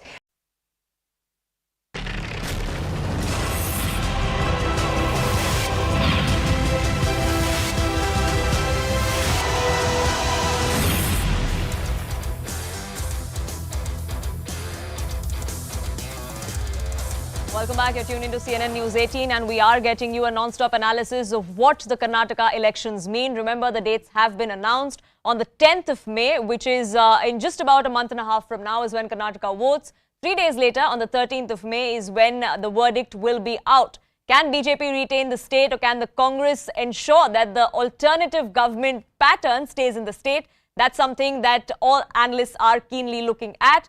Now, every time we speak of the caste code, the caste matrix, we often think about states like Uttar Pradesh or Bihar or the Hindi heartland. But Karnataka too has seen its fair share, especially as far as reservations for some of these communities go. The Lingayats, the Vokaligas, now with the Muslim quota being scrapped as well. So that is something that is going to be playing out keenly as far as voting patterns go, which is why we're going to break this down for you. And Ridhima, my colleague, also joins us in the studio with the magic wall of how these numbers are actually going to affect the voting pattern. As Poonam rightly pointed out, which political party can actually balance this caste arithmetic is going to be the key to retaining the power or getting power as far as Karnataka is concerned. So let's just break down the details. Which are these caste combinations that are actually going to be a crucial factor as far as Karnataka is concerned? Let's first talk as far as the Lingayat dominated seats are concerned. Out of the 224, about 67 of them are dominated as far as the Lingayats are concerned. And that is why for the BJP this becomes very, very crucial. Just last week in their last cabinet meet before these dates were announced, we'd in fact seen what they've done. So they've taken that 4% reservation of the Muslims and they've divided that now equally within the Lingayats as well as the Vocaligas, which of course has created a fair share of controversy as well. But as far as 2018 was concerned, out of the 67, the BJP managed to get a good 40 out of the 67, solidifying the position as far as the Lingayat dominated seats are concerned, with the likes of B.S. Yediyurappa still having a lot of hold on the ground with a vote percentage of over 40%. For the Congress, they got just about 20 out of the 67. That is about 38.22 vote percentage. For the JDS, just about 6 of the 67. But this is where it becomes interesting. If we see how far as the Vocaligas have an impact for Karnataka is concerned, here the position of the JDS becomes very, very important, and the likes of H.D. Kumaraswamy and others would want this picture to remain the same in 2023 as well. Out of the 44 seats which are Vocaliga dominated, the JDS in 2018 in fact got 21 out of the 44. The BJP got just about 14. The Congress got 9 and the others got no seat as far as the Vocaliga domination was concerned. But Vocaliga and Lingayats are not the only two factors. The other factors that will be crucial to watch out for is of course the OBC dominated and the Muslim dominated as well. As far as the OBC domination is concerned, about 24 of the 224 seats are dominated by the OBCs, where again in 2018, out of the 24, 18 were won by the BJP, the Congress just about 5 and the JDS at 1. If we quickly look at as far as the Muslim domination is also concerned, there if you go back to the picture in 2018, there were about 18 seats that are dominated as far as the Muslim factor is concerned, where the Congress got about 11 out of the 18, the BJP got just 6, the JDS just 1. Now the Congress of course in areas like this has been saying that there is an anti-Muslim sentiment which has been seen by the BJP, and that's why they'll want at least these numbers to retain for them. For the Congress, as we've been pointing out, the Bharat Jodo Yatra becomes very crucial because they'll want to work with that momentum that they feel that they've gained. And of course, for the BJP, they feel that the Modi factor and this double-engine Sarkar will help them change this entire pattern that Karnataka has seen, and they will continue to retain their position as far as Karnataka is concerned. Poonam. Right, so that caste matrix has been broken down. Joining us on this broadcast, B.S. Arun, senior journalist, Tushar Gupta of the Swaraj magazine, and Rashid Kidwai, author and senior journalist, also joining us. And B.S. Arun, I'd like to get you in. This entire controversy that has been brewing over the last couple of days as far as the quota is concerned, and the 4% Muslim quota being scrapped, them being clubbed with the others in the EWS quota. Do you think this is something that will affect the voting pattern? This will affect the BJP in the elections? Or are these protests that we see only about optics? See, there are two things. I see it in these two ways. So, number one, if the protests are going on right now in different parts of Karnataka, we know that it has turned violent at Shikaripura, the home constituency of B.S. Yediyurappa. Stones were thrown at his house. And also there were protests yesterday and day before in Bangalore, as well as in places like Koppal. Now the issue is, if there is a widespread violence in Karnataka in different parts, then it might affect the BJP a bit, because its image will take a beating that it failed to contain violence. Otherwise, I don't think it will affect BJP that much, because in any case, the Muslims are not voters of the BJP in Karnataka. It's more Congress as well as the new party, the SDPI, which is an upcoming party, especially in coastal Karnataka.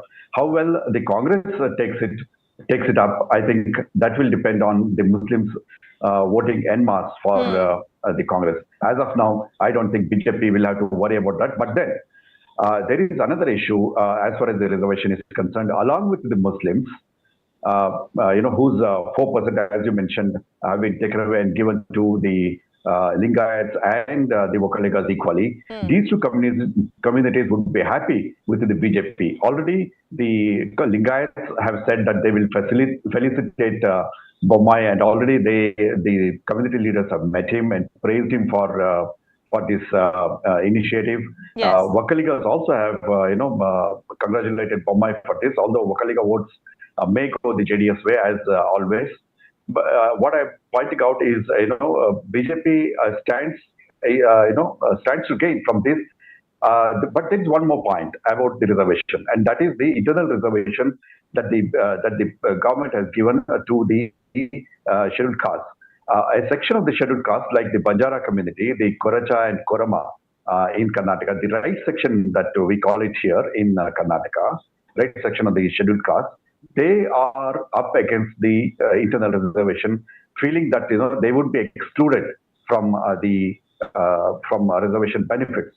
Bommai has already come out and said that that will not be so, and they will continue to get the benefits. As Harish mentioned, BJP is in a weaker position as regards bringing back or giving the assurance to these sections, because the code of conduct has already kicked in, and the government can't do much except giving assurance that if they come back again, they will ensure that these reservations will continue. So it will be an interesting issue to watch the internal reservation, how the battle will continue, and number two, about the Muslims, BJP doesn't have to worry much. Right. So, en masse, if they vote for the Congress party, whether that is something that the Congress gets the edge on, that something remains to be seen. But Tushar Gupta also continues to be with us. And Tushar, corruption is a plank that the Congress has been going hammer and tongs on against the BJP. They've maintained through their entire campaign that this government of the BJP in Karnataka is a corrupt one. They've cited several examples in the course of that campaigning. Do you think that is something that is going to resonate with the people of Karnataka, or is it going to be the BJP's narrative that we've ensured development in the state?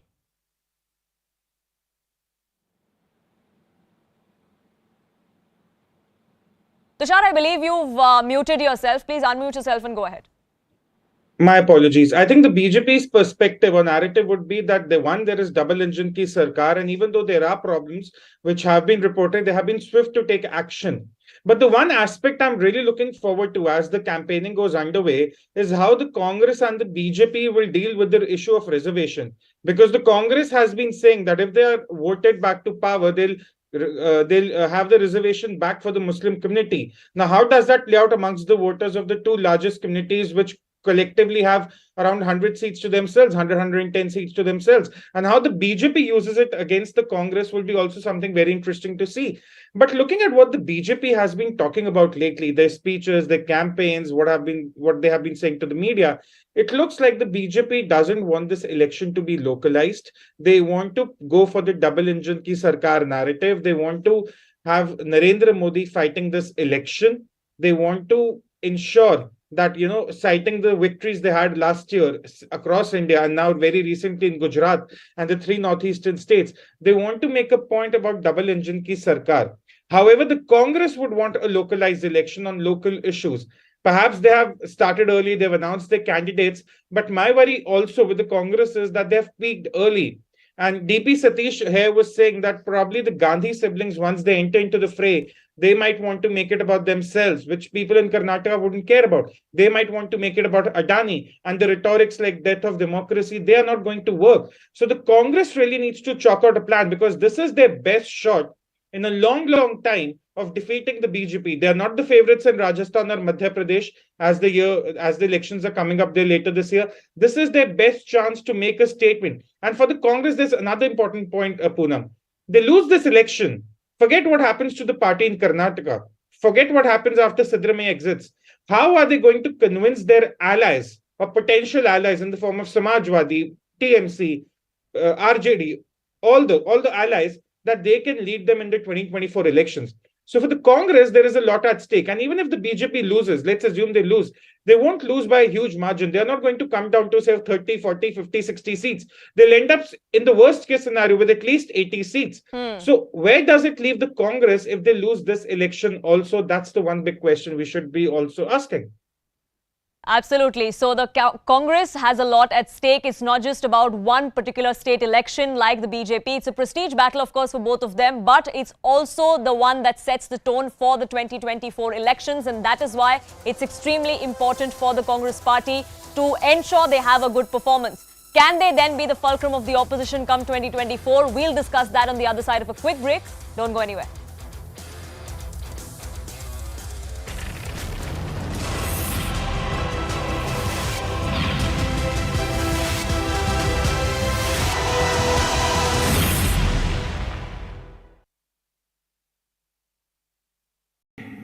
कुछ दलों ने मिलकर भ्रष्टाचारी बचाओ अभियान छेड़ा हुआ है।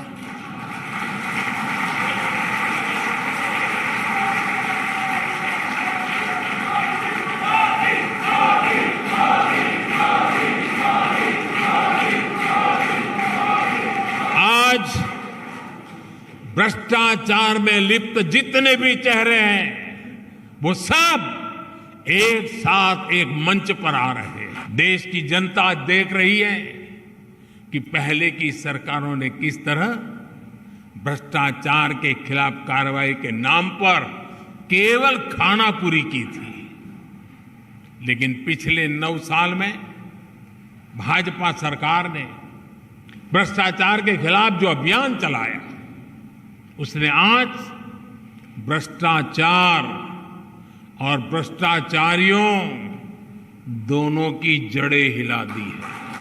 Okay, moving on right now from the Karnataka elections that are set in a few months to the national elections that are, of course, going to be taking place next year. The Prime Minister has, it seems, set the tone for the BJP. He's targeted the opposition on a number of different areas.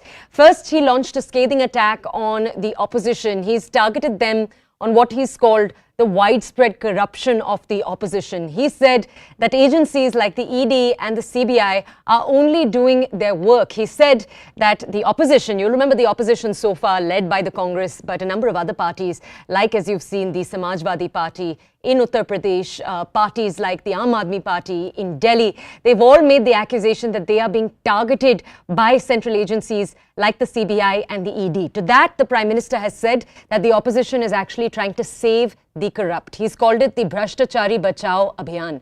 Attacking the Congress, the Prime Minister has said that the country can never forget the black phase of 1984. Instead of telling you all of the other statements he's made, we're going to play them out for you. Then we'll connect with a reporter for more context.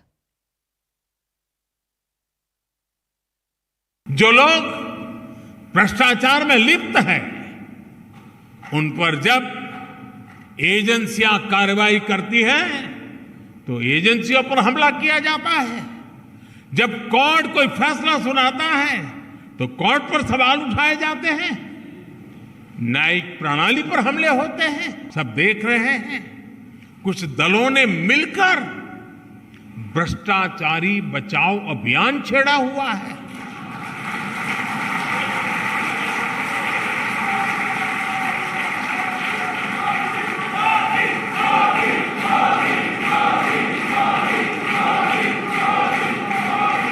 आज भ्रष्टाचार में लिप्त जितने भी चेहरे हैं वो सब एक साथ एक मंच पर आ रहे हैं। देश की जनता देख रही है कि पहले की सरकारों ने किस तरह भ्रष्टाचार के खिलाफ कार्रवाई के नाम पर केवल खानापुरी की थी, लेकिन पिछले 9 साल में भाजपा सरकार ने भ्रष्टाचार के खिलाफ जो अभियान चलाया उसने आज भ्रष्टाचार और भ्रष्टाचारियों दोनों की जड़ें हिला दी है। Okay, moving on right now from the Karnataka elections that are set in a few months to the national elections that are, of course, going to be taking place next year. The Prime Minister has, it seems, set the tone for the BJP. He's targeted the opposition on a number of different areas. First, he launched a scathing attack on the opposition. He's targeted them on what he's called the widespread corruption of the opposition. He said that agencies like the ED and the CBI are only doing their work. He said that the opposition, you remember the opposition so far led by the Congress, but a number of other parties, like as you've seen the Samajwadi Party in Uttar Pradesh, parties like the Aam Aadmi Party in Delhi, they've all made the accusation that they are being targeted by central agencies like the CBI and the ED. To that, the Prime Minister has said that the opposition is actually trying to save the corrupt. He's called it the Bhrashtachari Bachao Abhiyan.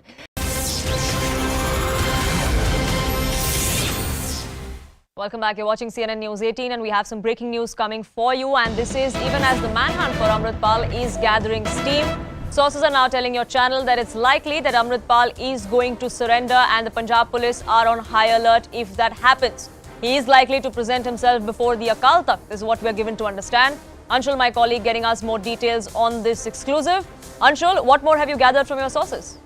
So yes, what the sources are telling CNN News 18 at this point in time is that Amritpal Singh is very likely to surrender today itself. Now remember, there was a strong, very large manhunt that was initiated yesterday in the city of Hoshiarpur, where it was being said that Amritpal was seen over there along with a few of his associates. But yes, the 4 people who were travelling in that Innova car in which it was being said that Amritpal was seen, those people actually managed to flee from the grasp of Punjab police. And since then, the senior officials of the Punjab police have constantly been trying to hunt down Amritpal Singh inside the borders of Punjab. Now what we are given to understand that Amritpal Singh is likely to go ahead and surrender himself in front, and in fact present himself in front of the Akal Takht. From there he is likely to surrender in front of the Punjab police. But yes, the Punjab police on the other hand is on high alert. They want to make sure that Amritpal Singh does not go ahead and surrender. In fact, he is arrested before he tries any such tactic that he is trying to deploy at this point in time. So yes, this is all very likely. That is things that are likely to happen today. But yes, what sources are telling us that Punjab police has already alerted all the police forces across the state of Punjab just to make sure that any sort of inputs that they get regarding Amritpal Singh, the Punjab police is able to act very readily on it. But yes, at this point in time, all this information that we are picking up is by the way of sources. We are still trying to confirm if at all Amritpal Singh will try to deploy this tactic today, because he is trying to save his image now. Because remember, over the last 15 days, almost 15 days since he has been on the run, Amritpal Singh has changed his look many a times, and that has something that has dented the image of Amritpal Singh. So yes, to re-establish his image, he might try to go ahead and carry out such stunt. But the Punjab police on the other hand is very alert and active, and is trying to make sure that if at all Amritpal Singh tries to go ahead and deploy any sort of such drama or tactic, he is not allowed to do so, and he is arrested before that. So yes, in the next few minutes we are going to get more clarity as to in which direction is this entire saga going to head. Absolutely. This also comes at a time when the Indian government has already alerted the Nepal government that he could be there and he should not be allowed to flee. So there's monitoring that could happen there as well if he in fact is in Nepal and is trying to come back to India. But Anshul, this also comes at a time when, if I'm not mistaken, members from within a section of the community, even the Akal Takht, had come out and raised objections over the kind of behavior that they saw from Amritpal Singh. They tagged him a coward or a kayar for running away from the law like this. Well, definitely. So yesterday the meeting that happened of the Akal Takht, which is the highest Sikh body across the world, the meeting that happened of Akal Takht, they clearly gave a 24-hour ultimatum both to the Punjab administration and to Amritpal Singh. They said that Amritpal Singh should come out and surrender within the next 24 hours, whereas they gave an ultimatum to the government that all the people who have been arrested in this entire matter, approximately 250 arrests were made since this entire investigation was started by the Punjab police. So the Akal Takht had gone ahead and said that all these people should be released within the next 24 hours, or some sort of protest might take place. So keeping that in mind, the Punjab police has already released majority of the people who were taken into custody as preventive custody. The people who were taken into preventive custody, they have been released. But yes, on the other hand, there are very strong rumors that are floating around at this point in time that Amritpal Singh might try and go ahead and present himself in front of the Akal Takht. Now Akal Takht, the head of Akal Takht currently, is what we are being told, is in Bhatinda. On the other hand, the main golden temple, as we all know, is in Amritsar. So Amritpal Singh might try to go somewhere either towards Bhatinda or towards the golden temple, where from inside the golden temple he might try and carry out all this dramatics and theatrics. So yes, it remains to be seen what is the next step that Amritpal Singh is going to take. But yes, these are the what sources are confirming at this point in time to CNN News 18 that yes, Amritpal Singh is likely to surrender in front of the Akal Takht. Yes, Anshul, do keep a track of when that happens. But for now, thank you so much for getting us the latest.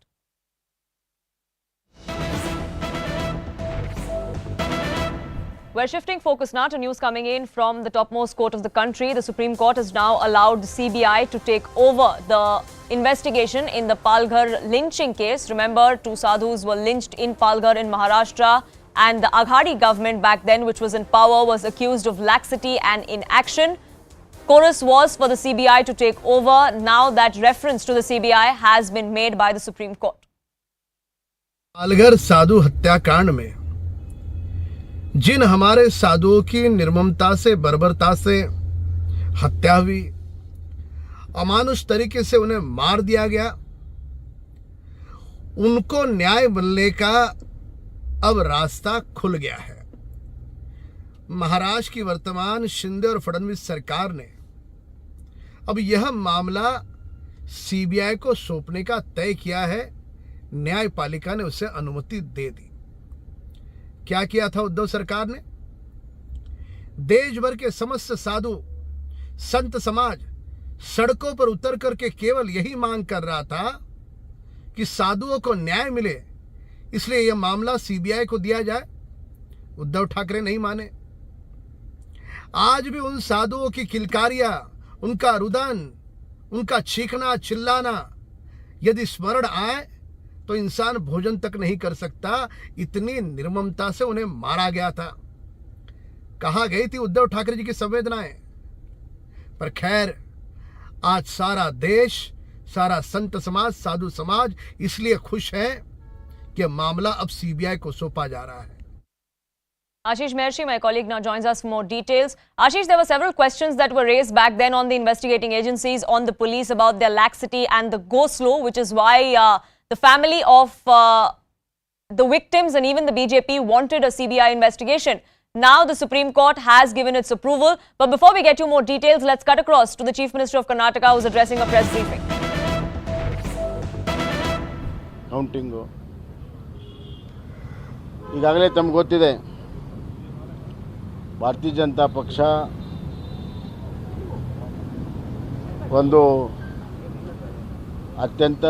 ಅತಿ ಹೆಚ್ಚು membership ಇರುವಂಥ ಪಕ್ಷ, strong cadre ಇರುವಂಥ ಪಕ್ಷ,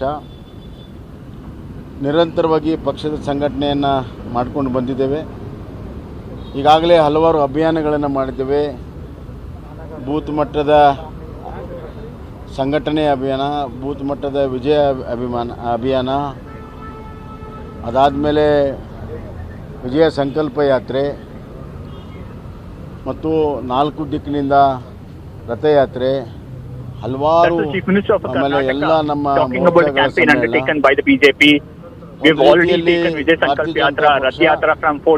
ಚುನಾವಣೆಯನ್ನು ಎದುರಿಸಲು ಎಲ್ಲ ತಯಾರಿಯನ್ನು ಮಾಡಿಕೊಂಡಿದೆ, ಸನ್ನದ್ಧಾಗಿದೆ ಅನ್ನೋದನ್ನು ಹೇಳಕ್ಕೆ ಇಚ್ಛಪಡ್ತೀನಿ. We are all geared up and prepared to face this election. ಕೇಂದ್ರದಲ್ಲಿರುವಂಥ ಬಿಜೆಪಿಯ ನರೇಂದ್ರ ಮೋದಿಜಿಯವರ ನೇತೃತ್ವದ ಸರ್ಕಾರ ರಾಜ್ಯಕ್ಕೆ ಕೊಟ್ಟಿರುವಂಥ ಹಲವಾರು ಯೋಜನೆಗಳು, ರಾಜ್ಯದ ಮೂಲಭೂತ ಸೌಕರ್ಯ ಕೊಟ್ಟಿರುವಂಥ ಅನುದಾನ, given by Prime Minister Narendra Modi's union government, ರಾಜ್ಯ ಸರ್ಕಾರ ನಾವು ತೆಗೆದುಕೊಂಡಿರುವಂಥ ಹಲವಾರು ಜನ ಉಪಯೋಗಿ ಕಾರ್ಯಕ್ರಮಗಳು, and several pro people programs of the state government, ಕಾರ್ಮಿಕ ವರ್ಗಕ್ಕಿರಬಹುದು, ಮಹಿಳೆಯರಿಗಿರಬಹುದು, ಯುವಕರಿಗಿರಬಹುದು, whether it's for women, the working class or the youngsters, SC, ST and OBC. ಸಾಮಾಜಿಕವಾಗಿ ಆರ್ಥಿಕವಾಗಿ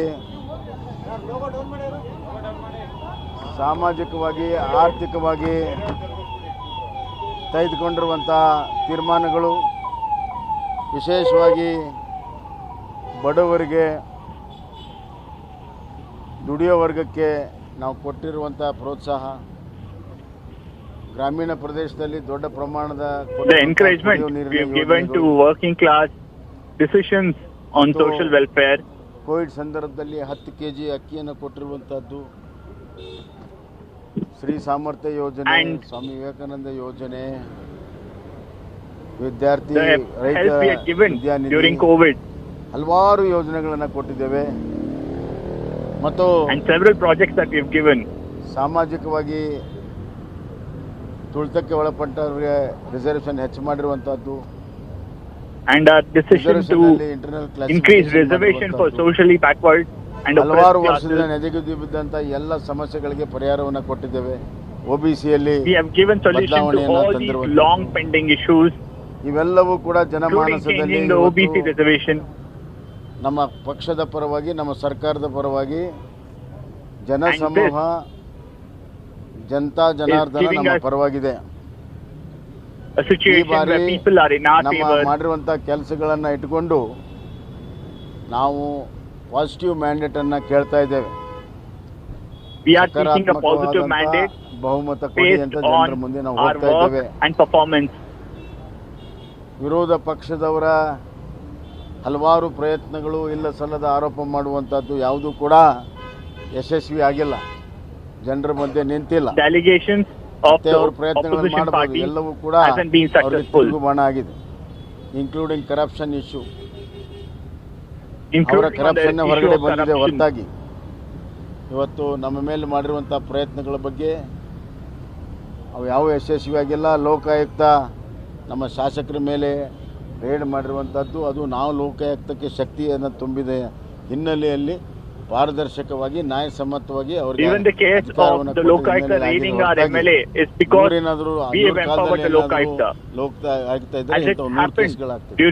ಹೀಗಾಗಿ ನಾವು ಯಾವುದೇ ವಿಚಾರ ಬಗ್ಗೆ ಹಿಂಜರಿತ ಪ್ರಶ್ನೆನೇ ಇಲ್ಲ. ನಾವು ಮಾಡಿರುವಂಥ ಕಾರ್ಯಕ್ರಮಗಳನ್ನು ಜನರ ಮುಂದೆ ಇಟ್ಕೊಳ್ತೇವೆ. ಎಲ್ಲ ವರ್ಗದ ಬೆಂಬಲ ಇವತ್ತು ಸಿಗ್ತಾ ಇದೆ.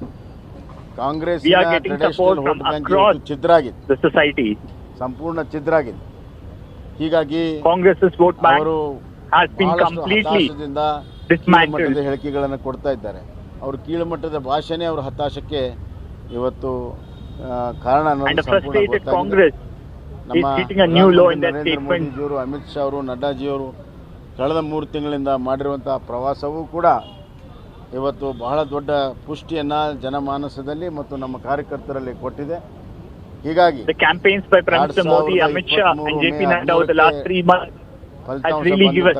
ಸ್ಪಷ್ಟವಾದಂತಹ ಬಹುಮತ ಭಾರತೀಯ ಜನತಾ ಪಕ್ಷಕ್ಕೆ ಸಿಗಲಿದೆ. ಮತ್ತೊಮ್ಮೆ 5 ವರ್ಷ ಸ್ಪಷ್ಟ ಬಹುಮತದಿಂದ ಭಾರತೀಯ ಜನತಾ ಪಕ್ಷ ಆಡಳಿತ ಬರೋದ್ರಲ್ಲಿ ಯಾವುದೇ ಸಂಶಯ ಇಲ್ಲ. ಜನ ಕಲ್ಯಾಣ ಕೆಲಸ ನಮ್ಮದು. ಈ ಕರ್ನಾಟಕವನ್ನು, ಸಮೃದ್ಧಿ ಕರ್ನಾಟಕವನ್ನು ಮಾಡುವಂಥ ಜವಾಬ್ದಾರಿ ನಮ್ಮದಿದೆ. ಆ ನಿಟ್ಟಿನಲ್ಲಿ ನಾವು ಮುಂದುವರಿತಾ ಇದ್ದೇವೆ. ಜನ ಬೆಂಬಲದೊಂದಿಗೆ ವಿಜಯಶಾಲಿ ಆಗ್ತೇವೆ ಅನ್ನೋಂಥ ಸಂಪೂರ್ಣವಾದಂಥ ವಿಶ್ವಾಸ ನನಗೆ.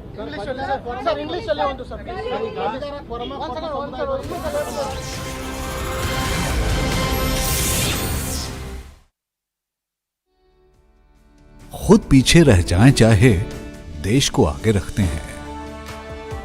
छोटे छोटे हो चाहे पर नेक इरादे रखते हैं। आंखों में एक आस लिए ईमान पर चलने वाले लोग, देश चलाते हैं सारा ये आम से दिखने वाले लोग। आइए करते हैं देश चलाने वाले इन्हीं राइजिंग हीरोज का सम्मान। News 18